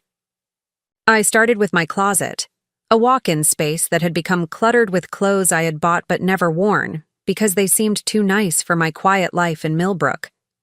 A silk blouse I had found at an estate sale still had the tags on it because I was saving it for a special dinner invitation that never came. A cashmere coat hung unworn because I told myself I didn't need such luxury when the money could go toward Madison's piano lessons or Tyler's sports equipment. That morning, I put on the silk blouse just to make my coffee. I wore it while I dusted my furniture and organized my books, treating my own company as worthy of the effort I had previously reserved for visits from family who barely noticed what I wore anyway. The fabric felt smooth against my skin, and the deep emerald color made my eyes look brighter than they had in years. The phone rang twice that morning. Both calls were from Jessica, and both went unanswered. I could see her number on the caller ID, could hear her voice on my voicemail becoming increasingly frustrated as she left messages asking me to call her back about Derek's loan request and expressing concern about my unusual behavior during our last conversation. Unusual behavior. As if my 4 decades of financial generosity and emotional availability had been so normal and expected that any deviation felt pathological rather than healthy. I deleted the messages without listening to them completely, not out of cruelty, but out of self-preservation. I needed space to think and plan without the pressure of Jessica's expectations clouding my judgment. Instead of returning her calls, I drove to the Millbrook Public Library and spent the morning researching something I had never seriously considered before. Travel options for senior citizens. I had always wanted to see Europe, had collected travel magazines for years, and dreamed of walking through museums in Paris or sitting in cafes in Italy. But those dreams had always seemed selfish when there were college funds to fill and family emergencies to fund. The travel websites opened, up worlds I had only imagined, small group tours designed specifically for older adults, with comfortable accommodations and manageable itineraries. Cultural experiences that focused on art and history rather than adventure sports and nightlife. Prices that were expensive, but not impossible for someone with savings who stopped giving it all away to ungrateful relatives. I printed information about a 3-week European tour that included France, Italy, and Spain. The cost was $15,000. Exactly what Jessica had asked me to contribute to Tyler's private high school tuition the year before. Money I had given without hesitation so my grandson could attend a school that prepared him for elite colleges, while I continued to drive a car with a rattling exhaust pipe and postpone necessary home repairs. For the first time, I calculated what my generosity had actually cost me in terms of my own experiences and opportunities.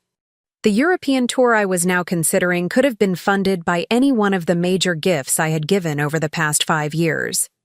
I could have traveled to Ireland, taken cooking classes in France, visited art museums in England, learned languages, and explored cultures and created memories that belonged entirely to me. Instead, I had watched other people live expansive lives with money I had provided while I remained small and stationary, proud of their achievements but absent from their celebrations. I had funded Madison's school trip to Europe while never leaving Pennsylvania myself. I had paid for Derek's restaurant renovations while eating most of my meals alone in my small apartment. The recognition was painful, but also energizing. I was 74 years old, in good health, with enough money to create adventures if I stopped funding everyone else's dreams. I could spend my remaining years discovering parts of myself that had been buried under decades of caregiving and financial support, or I could continue to diminish until I became nothing more than a convenient source of emergency funds. That afternoon, I did something that felt both terrifying and exhilarating. I called the travel company and requested information about upcoming tours. The agent was enthusiastic and helpful, explaining that many of their travelers were women, in their 70s and 80s who were finally taking trips they had been postponing for decades. "It's never too late to start living the life you want," she said, apparently sensing something in my voice that suggested I needed encouragement more than information. "I'm beginning to understand that," I replied, and meant it. The next few days passed in a blur of research and planning that had nothing to do with anyone else's needs or desires. I looked into classes at the community college, volunteer opportunities that interested me rather than obligated me, and small home improvements that would make my apartment more comfortable for someone who planned to actually live in it rather than just maintain it between visits to Pittsburgh. Jessica called twice more, her messages becoming sharper as my silence continued. She was clearly frustrated by my refusal to respond immediately to her requests, confused by behavior that didn't match the pattern of instant availability I had established over the years. On Thursday, she showed up at my apartment unannounced, something she had never done before. I saw her car pull into my small parking lot and felt a familiar flutter of anxiety mixed with something new. Irritation at the presumption that she could appear at my door and expect immediate attention just because her phone calls had gone unanswered. I let her knock twice before opening the door, making it clear that her visit was unexpected rather than eagerly anticipated. "Mom, what's going on?" Jessica said as she stepped into my apartment without being invited. "I've been calling you for days, and you haven't returned any of my calls." I was starting to worry that something was wrong. She was wearing expensive clothes that I had helped pay for indirectly through the money I had contributed to her family's lifestyle, and she carried herself with the confident authority of someone accustomed to having her concerns addressed immediately. But there was also something uncertain in her posture, as if my recent behavior had shaken her confidence about our relationship dynamics. "Nothing's wrong," I said calmly. "I've just been busy with my own life for a change." "Your own life? Mom, what does that mean? You've seemed really angry since Saturday, and I don't understand why you're making such a big deal out of a simple miscommunication about shopping plans." I gestured for her to sit down, noting that she chose the most expensive piece of furniture. In my living room, a vintage armchair I had restored myself, and that probably cost more than everything else in the room combined. She looked around my apartment as if seeing it for the first time, perhaps noticing details she had overlooked during previous visits when her attention was focused on more pressing concerns. "Jessica, I need you to be honest with me about something," I said, settling into the chair across from her. "When you planned the shopping trip on Saturday, did you ever intend for me to go to the outlets with you and Madison?" I watched her, face carefully as she processed the question, Saw the moment when she realized that denial would be pointless, because I had already figured out the truth. Her expression shifted from defensive confusion to something that looked uncomfortably like guilt. Mom, the outlets can be really overwhelming, and Madison had specific stores she wanted to visit, Jessica said carefully. We thought you might be more comfortable at the thrift store, and we were planning to meet up with you afterward for lunch. You were planning to meet up with me afterward, I repeated, but you left me there and went home instead, so either your plans changed, or you never intended to include me in the rest of your day. Jessica's discomfort was becoming more obvious as she struggled to explain behavior that couldn't be justified without admitting to deliberate exclusion. We got caught up in the shopping, and Madison was tired by the time we finished. We thought you'd understand. What I understand is that you used me as free babysitting while you handled the preliminary shopping, then discarded me when it was time for the activities you actually cared about, I said quietly. What I understand is that you've been embarrassed to be seen with me in public because I don't fit the image you want to project in your social circles. That's not true, Jessica protested, but her voice lacked conviction. We love spending time with you.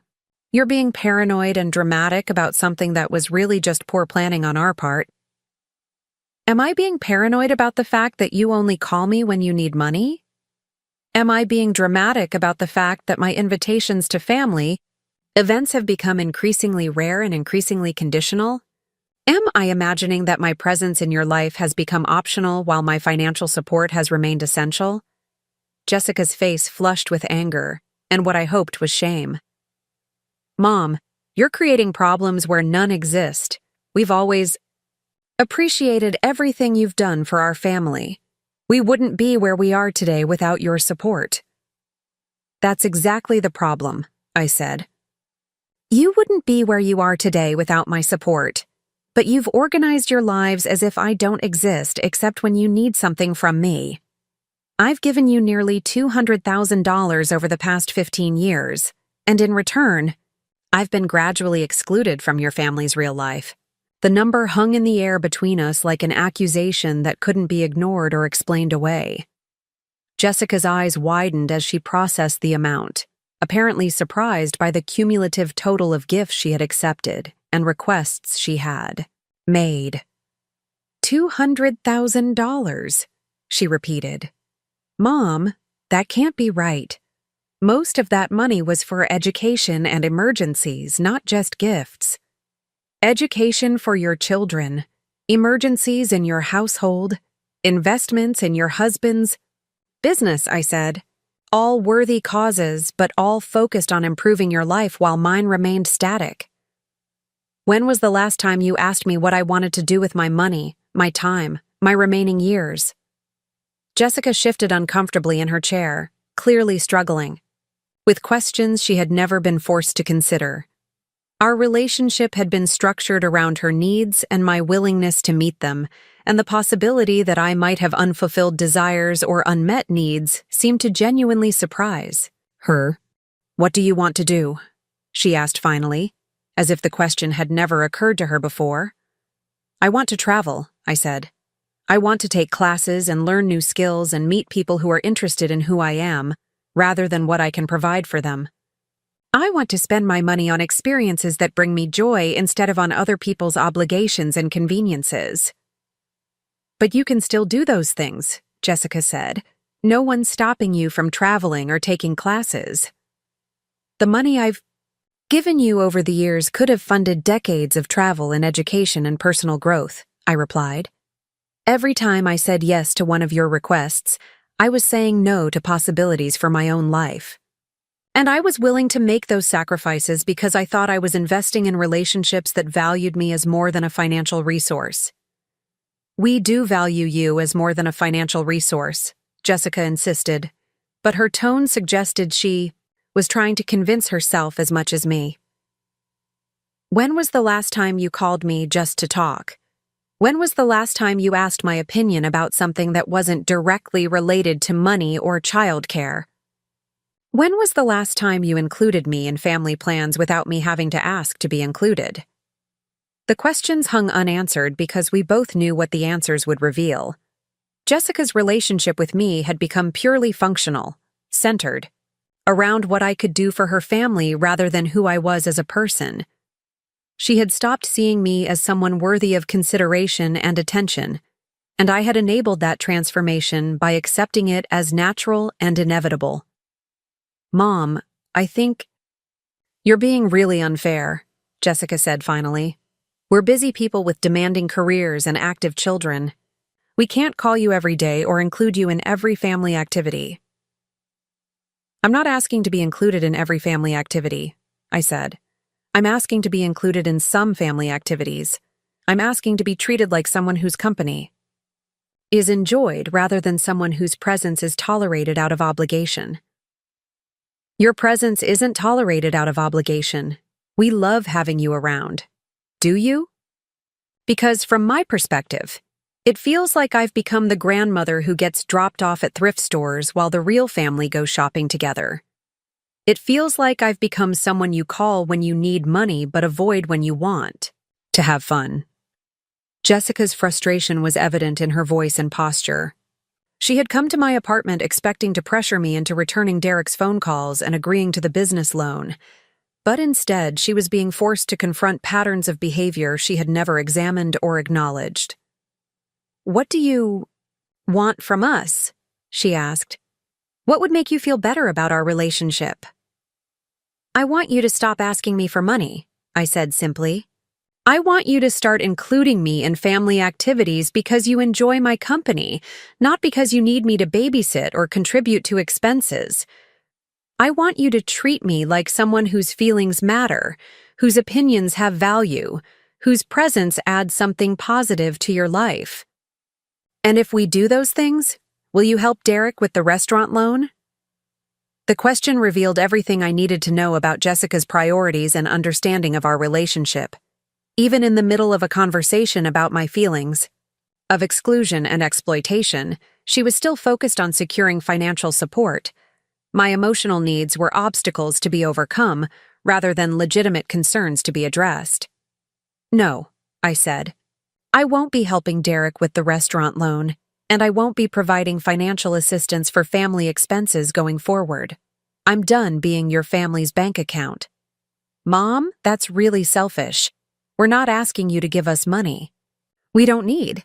Derek's business is solid, and this expansion could secure our financial future." "Your financial future," I corrected. "Not mine. I've been so focused on securing your financial future that I've neglected my own. I'm 74 years old with a finite amount of money and time, and I'm going to start using both in ways that bring me happiness instead of ways that bring other people convenience." Jessica stood up abruptly, her face flushed with anger and what I hoped was embarrassment. "I can't believe you're being so selfish and vindictive. We've never treated you badly, and we've always been grateful for your support. Grateful enough to include me in your lives in meaningful ways? Grateful enough to consider my feelings when making plans? Grateful enough to treat me like family instead of like a convenient resource?" "This is ridiculous," Jessica said, walking toward the door. "You're creating drama where none exists, and you're punishing us for imaginary slights. When you come to your senses and realize how unreasonable you're being, call me." "I am coming to my senses," I said as she reached for the door handle. "That's exactly what's happening here." After Jessica left, I sat in my apartment feeling oddly peaceful despite the tension of our confrontation. I had spoken truths that needed to be said, set boundaries that needed to be established, and refused to be manipulated by guilt and accusations of selfishness. For the first time in years, I had prioritized my own emotional well-being over someone else's financial convenience. The silence that followed felt different from the hollow quiet I had grown accustomed to in recent months. This was the silence of possibility rather than loneliness, the quiet that comes when you stop filling empty spaces with other people's needs and start considering what you might want to put there instead. That evening, I called the travel company and booked the European tour I had been researching. The agent was delighted to confirm my reservation and explained the process for obtaining the necessary documents and travel insurance. I would be leaving in 6 weeks, just after Thanksgiving, to spend Christmas in a different country with strangers who might become friends. The decision felt terrifying and exhilarating in equal measure. We'll figure it out ourselves, but don't expect to be invited to family events if you're not willing to be part of the family. Being part of the family means being included in decisions, not just expected to pay for them, I said. And being invited to family events shouldn't be contingent on my willingness to fund them. Jessica hung up without saying goodbye, leaving me sitting in my apartment with the recognition that I had just crossed a line I couldn't uncross. I had refused to pay for my granddaughter's birthday party, had declined to purchase my way into a celebration that should have included me automatically. The decision felt both liberating and heartbreaking. I was standing up for myself in ways I never had before, but I was also acknowledging that my relationship with my family had become so transactional that love was apparently measured in dollars rather than presents. 2 days later, I received a text message from Madison that broke my heart and reinforced my decision simultaneously. Grandma Ruby, Mom said you're not coming to my birthday party because you don't want to help pay for it. That really hurts my feelings. I thought you loved me more than money. The message revealed everything I needed to know about how my boundaries were being presented to my granddaughter. Instead of explaining that I hadn't been included in planning a celebration I was expected to fund, Jessica had told Madison that I was choosing money over love. Instead of acknowledging that my financial contributions had been taken for granted, she had painted me as selfish and uncaring. I called Madison directly, something I hadn't done in months because our communication had become filtered through Jessica's schedule and priorities. She answered on the 3rd ring, her voice cautious and hurt. Madison, I need you to understand something important, I said. I love you more than I can express, and my decision about your birthday party has nothing to do with not wanting to celebrate with you. But Mom said you won't help pay for the party, so you can't come. Your mother is wrong about that, I said gently. I can come to your birthday celebration whether I help pay for it or not, because I'm your grandmother and I love you. But I won't contribute money to a party that I wasn't asked to help plan. What do you mean? I mean that your parents planned an expensive celebration without asking me what I thought would be meaningful for your birthday, then expected me to contribute thousands of dollars to pay for their decisions. That's not how families should work. Madison was quiet for a moment, processing information that clearly differed from what she had been told. So, you do want to come to my party? Of course I want to celebrate your birthday with you, but I think we should plan a celebration together, something that focuses on what you actually want, rather than what your parents think will impress other people. What kind of celebration? What would make you happy, Madison? What would feel special and meaningful to you, regardless of how much it costs or where it takes place? Madison thought for a moment before answering.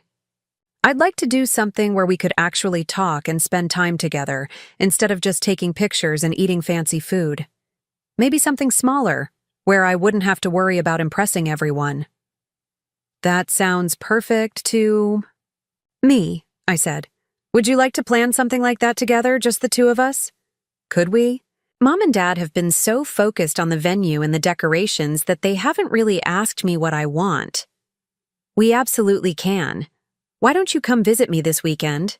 And we'll plan a birthday celebration that's actually about you instead of about appearances.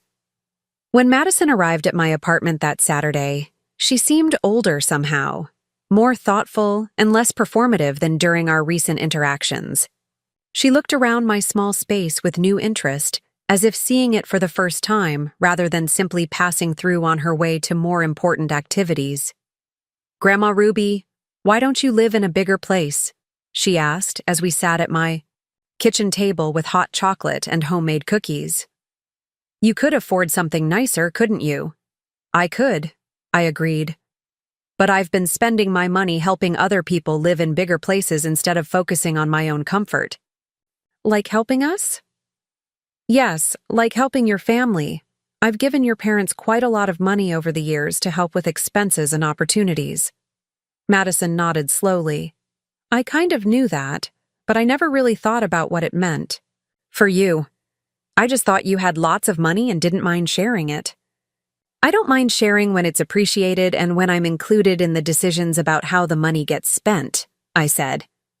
But I do mind when my contributions are taken for granted and when I'm expected to pay for things without being asked. What I think about them. Is that what happened with my party? Your parents planned an expensive celebration without asking me what I thought would be meaningful for your birthday, then expected me to contribute thousands of dollars to pay for something I had no role in choosing. Madison frowned. That doesn't seem fair. I don't think it's fair either, and more importantly, I don't think it's what you actually want for your birthday. We spent the afternoon planning a celebration that reflected Madison's interests rather than her parents' social aspirations. Instead of an expensive venue, we would have a small gathering at my apartment with her 3 closest friends. Instead of formal catering, we would cook her favorite meal together and bake a cake from scratch.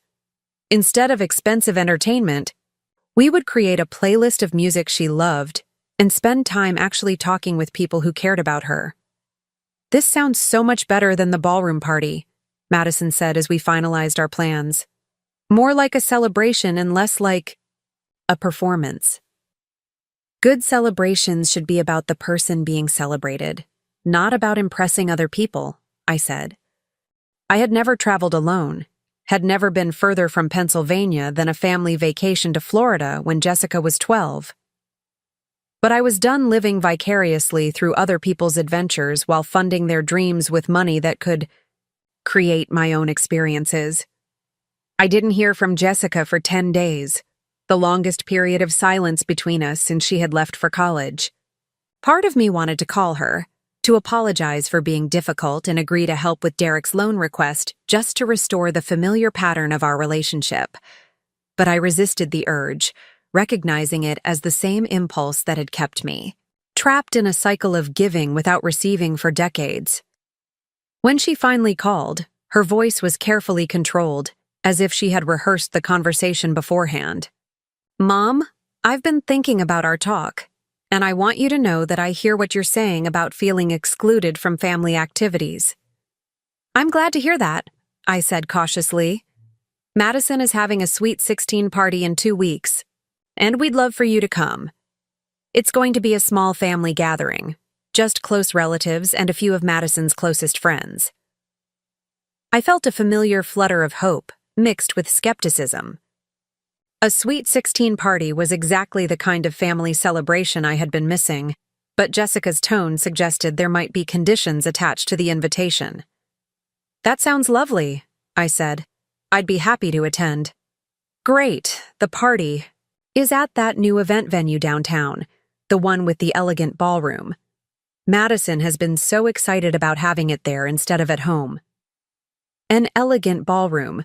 Translation: an expensive venue that would require expensive decorations, expensive catering, and expensive entertainment.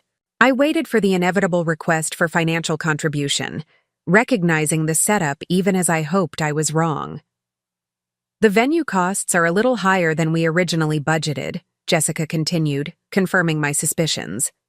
And with Derek's restaurant expansion taking up so much of our available cash, we were hoping you might be able to help with some of the party expenses.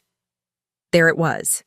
The invitation to Madison's birthday party was contingent on my willingness to help pay for it, just as my inclusion in family activities had become contingent on my usefulness rather than my value as a person. I was being offered the privilege of attending a celebration that I would be expected to fund. How much are you asking for? I said. Well, the venue alone is $5,000, and then there's catering, decorations, entertainment. We were thinking maybe $7,000 total would cover your share of the expenses. My share, as if I was a co-host rather than a grandmother being expected to buy her way into her granddaughter's birthday celebration, as if attending my own granddaughter's party required a financial contribution, rather than simply being someone she loved enough to want present. "And if I don't contribute to the party expenses?" I asked. "Mom, why would you even ask that?" "Of course you'll want to help make Madison's birthday special. She's your granddaughter." "She's my granddaughter whether I pay for her party or not," I said. "But apparently my invitation to celebrate with her is conditional on my willingness to fund the celebration." "That's not how it is at all. We just thought you'd want to be involved in planning something special for her." "I would love to be involved in planning something special for Madison," I said, "but I won't be contributing $7,000 to pay for a party I had no role in planning and no input in designing." The silence on Jessica's end was telling. She had called expecting the same automatic yes I had provided for years, and my refusal to immediately agree to her request had clearly surprised her. "Mom, this is Madison's 16th birthday. It's a milestone celebration. Don't you want to help make it memorable for her?" "I want to help make it memorable by being present and celebrating with her," I said. "But I won't be buying my way into my own granddaughter's birthday party." "You're not buying your way in. You're helping. Family with an important celebration." "Family helps family," I agreed. "But family also includes family in planning and decision-making, not just in paying for decisions that have already been made." Jessica's frustration was evident in her voice. "So you're saying you won't help with the party costs at all?" "I'm saying I won't contribute to expenses for an event I wasn't consulted about, at a venue I didn't help choose, with arrangements I had no input in making. If you want my financial support for Madison's birthday, then you should have involved me in planning a celebration we could all afford and agree on. But the deposits have already been made. The venue is booked. The catering is arranged. We can't change everything now." "Then you'll have to find other ways to cover the costs, or you'll have to scale back to something more affordable. Those are the consequences of making expensive plans without consulting the people you expect to help pay for them." I could hear Jessica's breathing change, could sense her struggling with the realization that her assumptions about my automatic financial support were no longer valid. She had planned an expensive celebration based on the expectation that I would contribute whatever amount was needed, regardless of whether I had been included in the planning process. "I can't believe you're willing to ruin Madison's birthday over money," she said finally. "I'm not ruining anything," I replied. "I'm declining to fund an expensive party that I wasn't invited to help plan. Madison can have a wonderful 16th birthday without spending $7,000 on a venue, and she can have a meaningful celebration with family members who love her rather than family members who are expected to finance her." "Fine," Jessica said, her voice tight with anger. When Jessica discovered that Madison and I had planned an alternative birthday celebration, her reaction was swift and angry. She called me that evening, her voice tight with fury and frustration. "Mom, you had no right to undermine our plans for Madison's birthday. We've already made deposits and commitments for the venue party." "You made those commitments without consulting me or Madison," I said. "You planned a celebration based on your own priorities and then expected other people to fund and attend it regardless of their preferences." "Madison is 15 years old. She doesn't know what she wants for a milestone birthday. We're the parents, and we make decisions about important celebrations." "Madison is 16, not 15, and she knows exactly what she wants for her birthday. She wants to spend time with people who care about her as a person, rather than attending an expensive party designed to impress your social circle." "This is ridiculous. You're turning our daughter against us and ruining an important family celebration." "I'm not turning Madison against anyone. I'm offering her an alternative that focuses on what she actually wants instead of what you think she should want. You can't just steal our daughter's birthday and expect us to be okay with it." "I'm not stealing anything. I'm offering to celebrate Madison's birthday in a way that honors her preferences rather than your social aspirations. If you want to have an expensive party at a fancy venue, you're welcome to do that. But don't expect me to pay for it. And don't be surprised if Madison prefers a celebration that's actually about her. The conversation ended with Jessica hanging up on me again, but this time I felt proud of myself for maintaining my boundaries rather than guilty for causing conflict. I was learning to distinguish between keeping peace and enabling dysfunction, between being loving and being useful. Madison's birthday celebration at my apartment was everything the venue party wouldn't have been. Intimate, genuine, focused on conversation and connection rather than appearances and expense. Her 3 closest friends came, along with Tyler, who seemed to enjoy the relaxed atmosphere more than the formal events he was accustomed to attending. We cooked Madison's favorite pasta dish together, made a chocolate cake that turned out lopsided, but delicious, and spent hours talking about books, movies, dreams, and fears. Madison opened thoughtful gifts that had been chosen based on her interests rather than their price tags, and she seemed genuinely happy in a way I hadn't seen during recent family gatherings.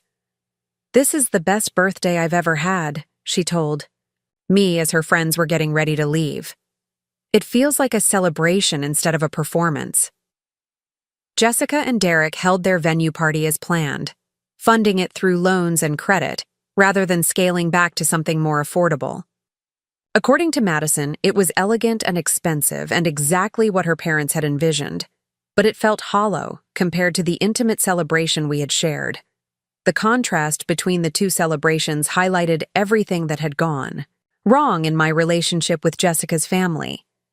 They had become so focused on appearances and status that they had lost sight of what actually mattered: genuine connection, thoughtful consideration, and treating family members as individuals, worthy of respect rather than resources to be managed. Over the following weeks, I began to build a life that belonged entirely to me. I enrolled in a watercolor painting class at the community college, something I had always wanted to try but never had time for when my schedule revolved around other people's needs. I joined a book club at the library, where I met women my age, who were interested in literature and ideas, rather than my ability to solve their financial problems.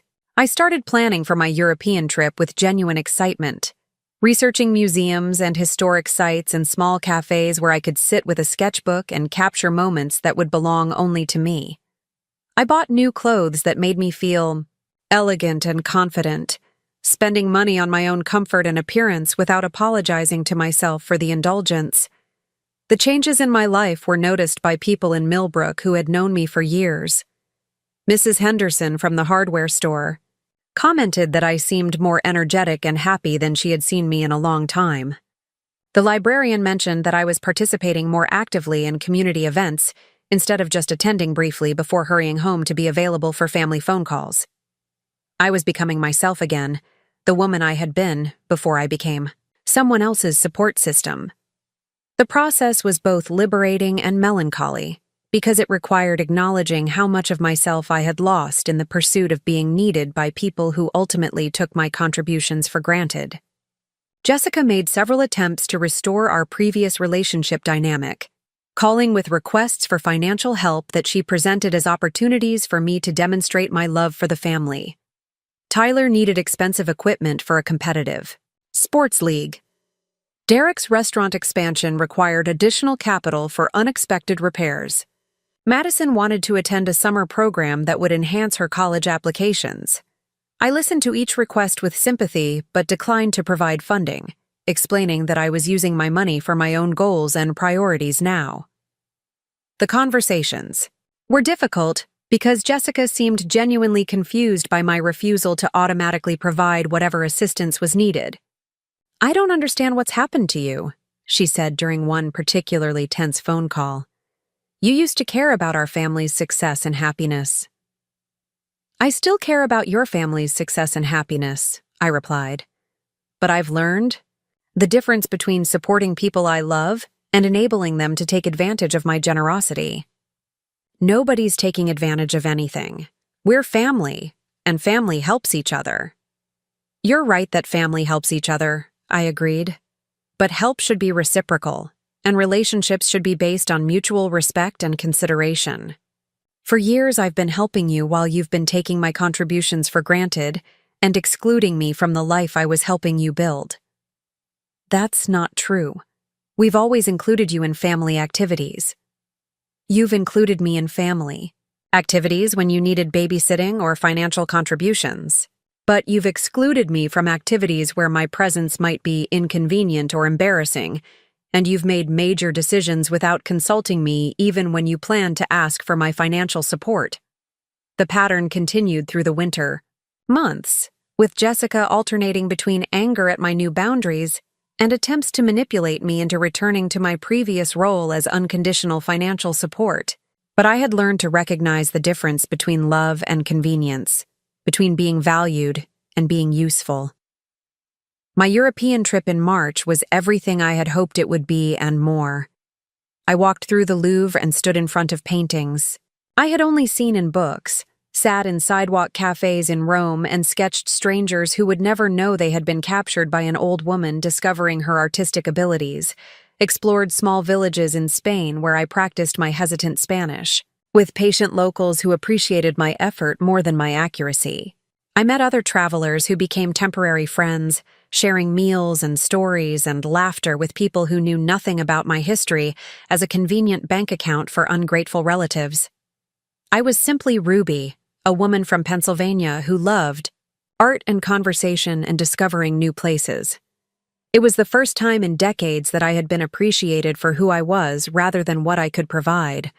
When I returned from Europe, I found several angry voicemails from Jessica complaining about my extended absence during a period when Derek's restaurant had experienced problems that could have been solved with my financial assistance.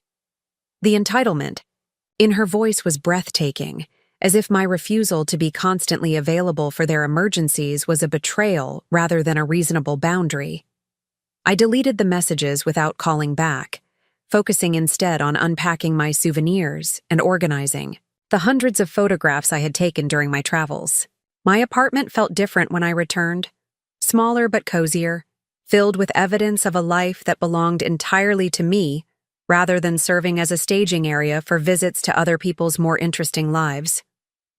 That spring, I made a decision that felt both inevitable and revolutionary. I sold my car and used the money to buy a much newer, more reliable vehicle that would support my growing interest in travel and independence. The symbolism wasn't lost on me. I was no longer the woman who drove a failing car because every dollar went to someone else's success. I was someone who invested in her own comfort and future. The new car was a modest sedan in deep blue, nothing flashy but reliable and comfortable for long drives. I christened it with a solo road trip to the mountains of Virginia, where I stayed in small bed and breakfasts and hiked trails that challenged my 74-year-old legs, but rewarded me with views that belonged entirely to my experience. During one evening at a charming inn in Shenandoah, I met Eleanor, a woman near my age who was traveling alone after her husband's death the previous year. We shared dinner and stories, and I found myself talking honestly about my recent life changes for the first time with someone who had no investment in my family dynamics. "Good for you," Eleanor said when I finished explaining how I had stopped funding my family's lifestyle in favor of creating my own adventures. I wasted 30 years trying to make my son appreciate me by solving all his problems with money. It took Robert's death to realize that I had trained him to see me as a bank account rather than a person. "Do you regret stopping the financial support?" I asked. "I regret waiting so long to start," she replied. "My relationship with my son is better now that it's based on choice rather than obligation. He calls because he wants to talk to me, not because he needs something from me." Eleanor's perspective gave me hope that my relationship with Jessica might eventually evolve into something more genuine and reciprocal. But I also understood that any improvement would require Jessica to fundamentally change her expectations about our relationship, and I couldn't control whether she was willing or able to make that adjustment. Summer brought an unexpected development when Madison called to ask if she could spend a week with me before starting her senior year of high school. Jessica had apparently suggested the visit, though Madison's tone suggested there might be ulterior motives involved. "I'd love to have you visit," I told Madison. "But I want to make sure you actually want to be here. Not that you're being sent to convince me to help with college expenses or family financial problems." Madison was quiet for a moment before answering. "Mom did mention that college application fees and SAT prep courses are expensive this year," she admitted. "But I really do want to spend time with you. Things have been really tense at home since you stopped helping with money stuff, and I miss how things used to be between us." "How things used to be between us was that I gave you presents and attention while staying in the background of your real life," I said gently. "I'd like our relationship to be more equal and honest than that." "What do you mean?" "I mean that I'd like us to get to know each other as individuals, not just as grandmother and granddaughter playing roles we think we're supposed to play. I'd like to understand who you really are, what you actually care about, what makes you happy beyond expensive gifts and elaborate celebrations." Madison's visit that July was revelatory for both of us. Without the pressure of performing for her parents or maintaining the pretense that expensive gifts were the same as love, we discovered genuine compatibility and affection. Madison was intelligent and thoughtful, with interests in environmental, science, and social justice that we explored through visits to local museums and conservation areas. She helped me tend my small garden, learning to identify herbs and vegetables while we talked about her concerns about climate change and social inequality. She accompanied me to my watercolor class, showing a natural artistic ability that no one in her family had ever encouraged, because it didn't fit their vision of activities that would enhance college applications. "I never knew you were an artist," Madison said as she watched me work on a landscape painting inspired by my European travels. "I never knew I was either," I replied. "I discovered it after I stopped spending all my time and money on other people's priorities." On her last evening with me, Madison brought up the subject I had been expecting throughout her visit. "Grandma Ruby, I know Mom is hoping you'll help with my college expenses.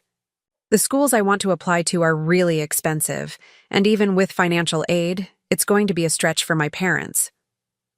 "What schools are you interested in?" I asked. Madison named several prestigious universities with tuition costs that exceeded my annual income. Schools that would provide excellent education, but would also require enormous financial sacrifices from her family or massive student loan debt that would burden her for decades. "Those are all wonderful schools," I said. "But have you considered state universities or smaller colleges that might provide excellent education at more affordable costs?" "Mom says I should aim high and not worry about money because education is the best investment you can make." Education is indeed a valuable investment, I agreed. But it's important to consider whether the debt required for extremely expensive schools is worth the difference in education quality. Some of the best professors and programs in the country are at more affordable institutions. We spent that evening researching colleges that offered strong programs in environmental science at fraction of the cost of the prestigious schools Jessica favored. Madison seemed genuinely interested in several options that emphasized hands-on research and community engagement over social status and name recognition. "These schools actually sound more interesting than the expensive ones," Madison said as we reviewed program descriptions and student testimonials. "They focus more on actual learning and less on prestige. The best education happens when students are engaged with their learning rather than worried about impressing other people," I said. After Madison returned home, I received a furious phone call from Jessica accusing me of undermining her daughter's college aspirations and trying to limit Madison's opportunities out of selfishness and spite. Madison came home talking about state schools and community colleges instead of the universities we've been planning for, Jessica said. "You filled her head with ideas about choosing cheaper options instead of the best education possible." I helped her research schools that offer excellent education without requiring her family to go into massive debt, I replied. "Education quality isn't determined by tuition costs. And Madison seemed genuinely excited about programs that matched her actual interests, rather than your social aspirations. You're trying to sabotage her future because you're angry about money. You want her to settle for less because you don't want to help pay for better. I want Madison to choose an education based on what will actually serve her goals and interests, not on what will impress your social circle. And I want her to graduate without crushing debt that will limit her choices for decades. So you're saying you won't help with college expenses at all? I'm saying I won't contribute to unnecessarily expensive education when excellent alternatives are available. If Madison chooses a reasonably priced school that offers strong programs in her field of interest, I'll certainly consider helping with those expenses. Reasonably priced according to whom? You have plenty of money, Mom. You're just being vindictive because we don't cater to your every whim anymore. The accusation was so far from reality that I almost laughed. I had never asked anyone to cater to my whims. I had simply stopped catering to theirs automatically and unconditionally. Jessica, I have enough money to live comfortably for the rest of my life if I'm careful with it, I said. But I don't have enough money to fund unlimited expensive choices for other people while neglecting my own security and happiness. What security and happiness? You live alone in a small apartment and shop at thrift stores. What exactly are you saving your money for?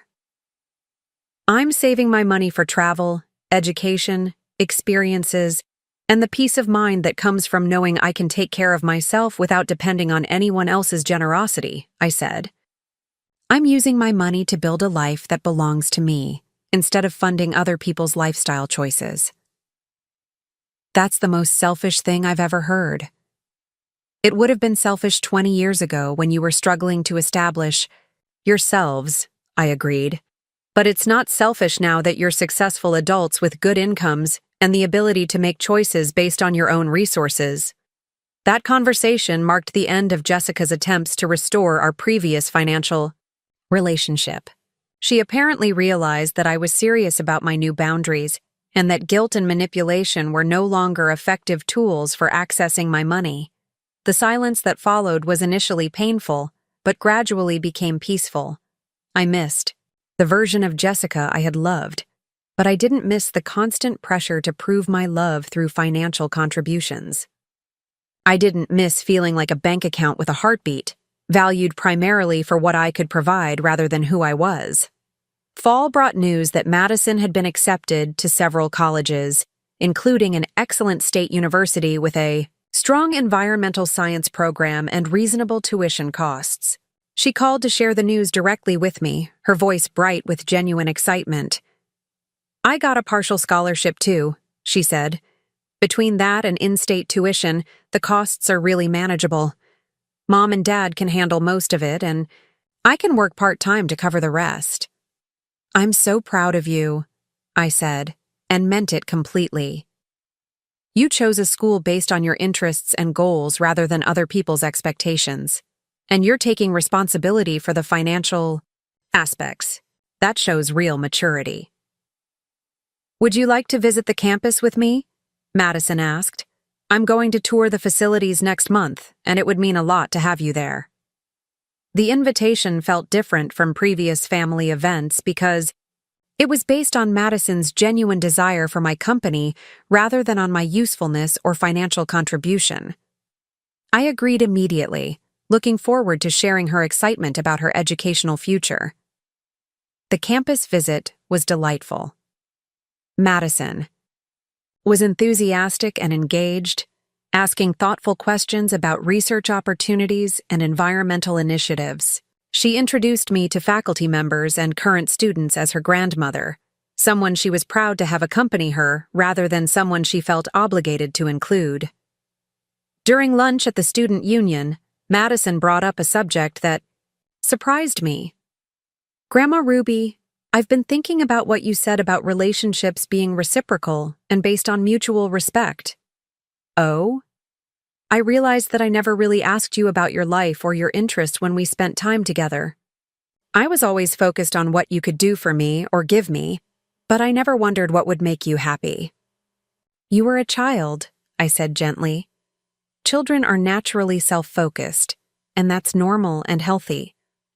But I'm not a child anymore, and I want our relationship to be different going forward. I want to know about your travels and your art, and what you're learning in your classes. I want to be someone you enjoy spending time with, not just someone you feel obligated to help. The conversation moved me deeply because it suggested that Madison was capable of growth and change in ways that her parents apparently were not. She was learning to see me as a complete person with interests and experiences beyond my role. As her grandmother, winter arrived with another European trip planned, this time to England and Scotland, where I would spend Christmas exploring castles and museums while most families gathered around traditional dinner tables. Jessica sent a brief email expressing disappointment that I wouldn't be available for holiday celebrations, but the message felt perfunctory rather than genuinely upset. I was beginning to understand that my absence from family events was less emotionally significant than I had feared.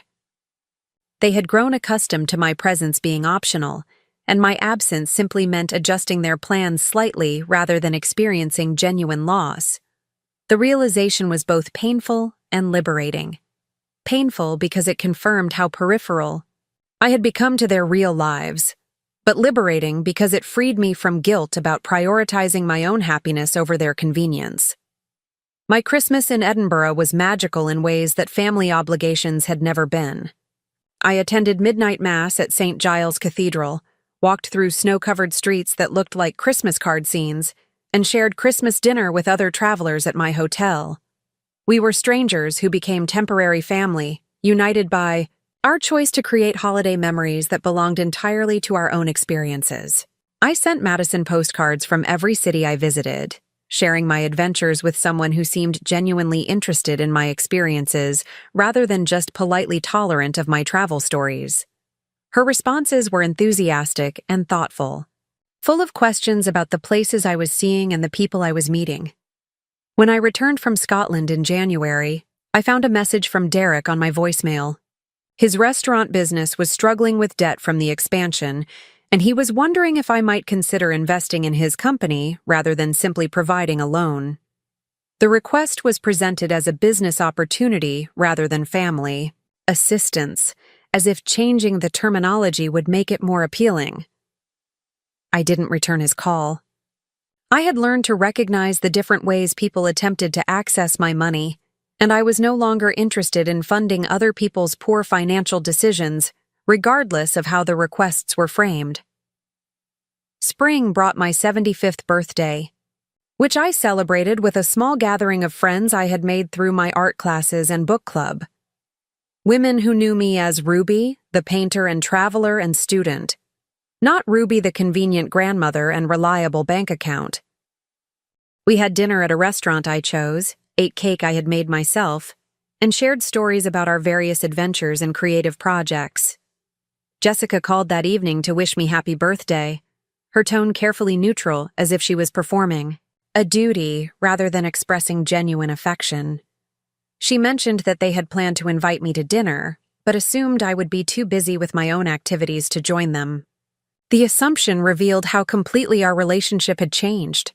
Once, they would have planned family celebrations around my availability because my presence mattered to them. Now, they planned celebrations that excluded me and then justified the exclusion by claiming I was too busy to participate. I would have loved to celebrate with you, I said.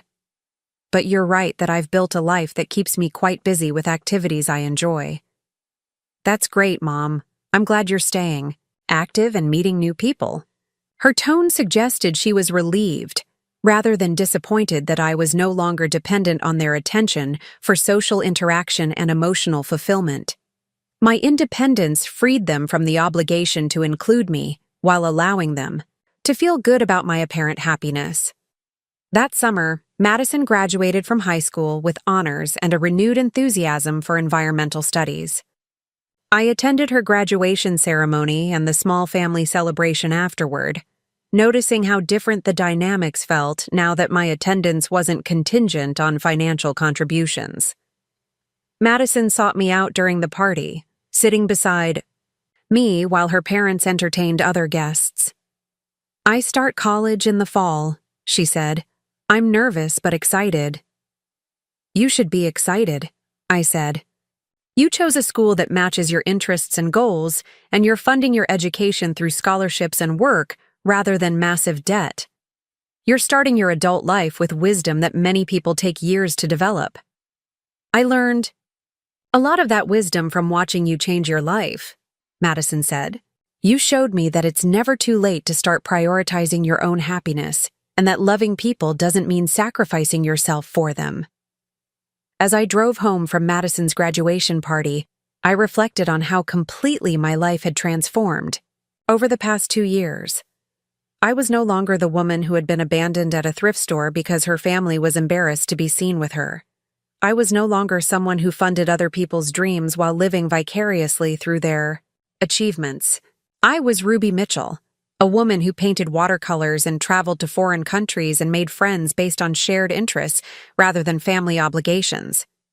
I was someone who had learned the difference between being loved and being useful, between being valued and being convenient. The process of reclaiming my life hadn't been without costs. My relationship with Jessica remained strained and distant, probably permanently changed by my refusal to continue our previous dynamic. Derek apparently viewed me as selfish and unreasonable, someone who had withdrawn support that had been counted on and expected. But the benefits far outweighed the losses. I had discovered interests and talents I never knew I possessed. I had created friendships based on mutual respect and genuine compatibility. I had learned to travel alone and enjoy my own company, to make decisions based on my preferences rather than other people's needs. Most importantly, I had stopped confusing being needed with being loved.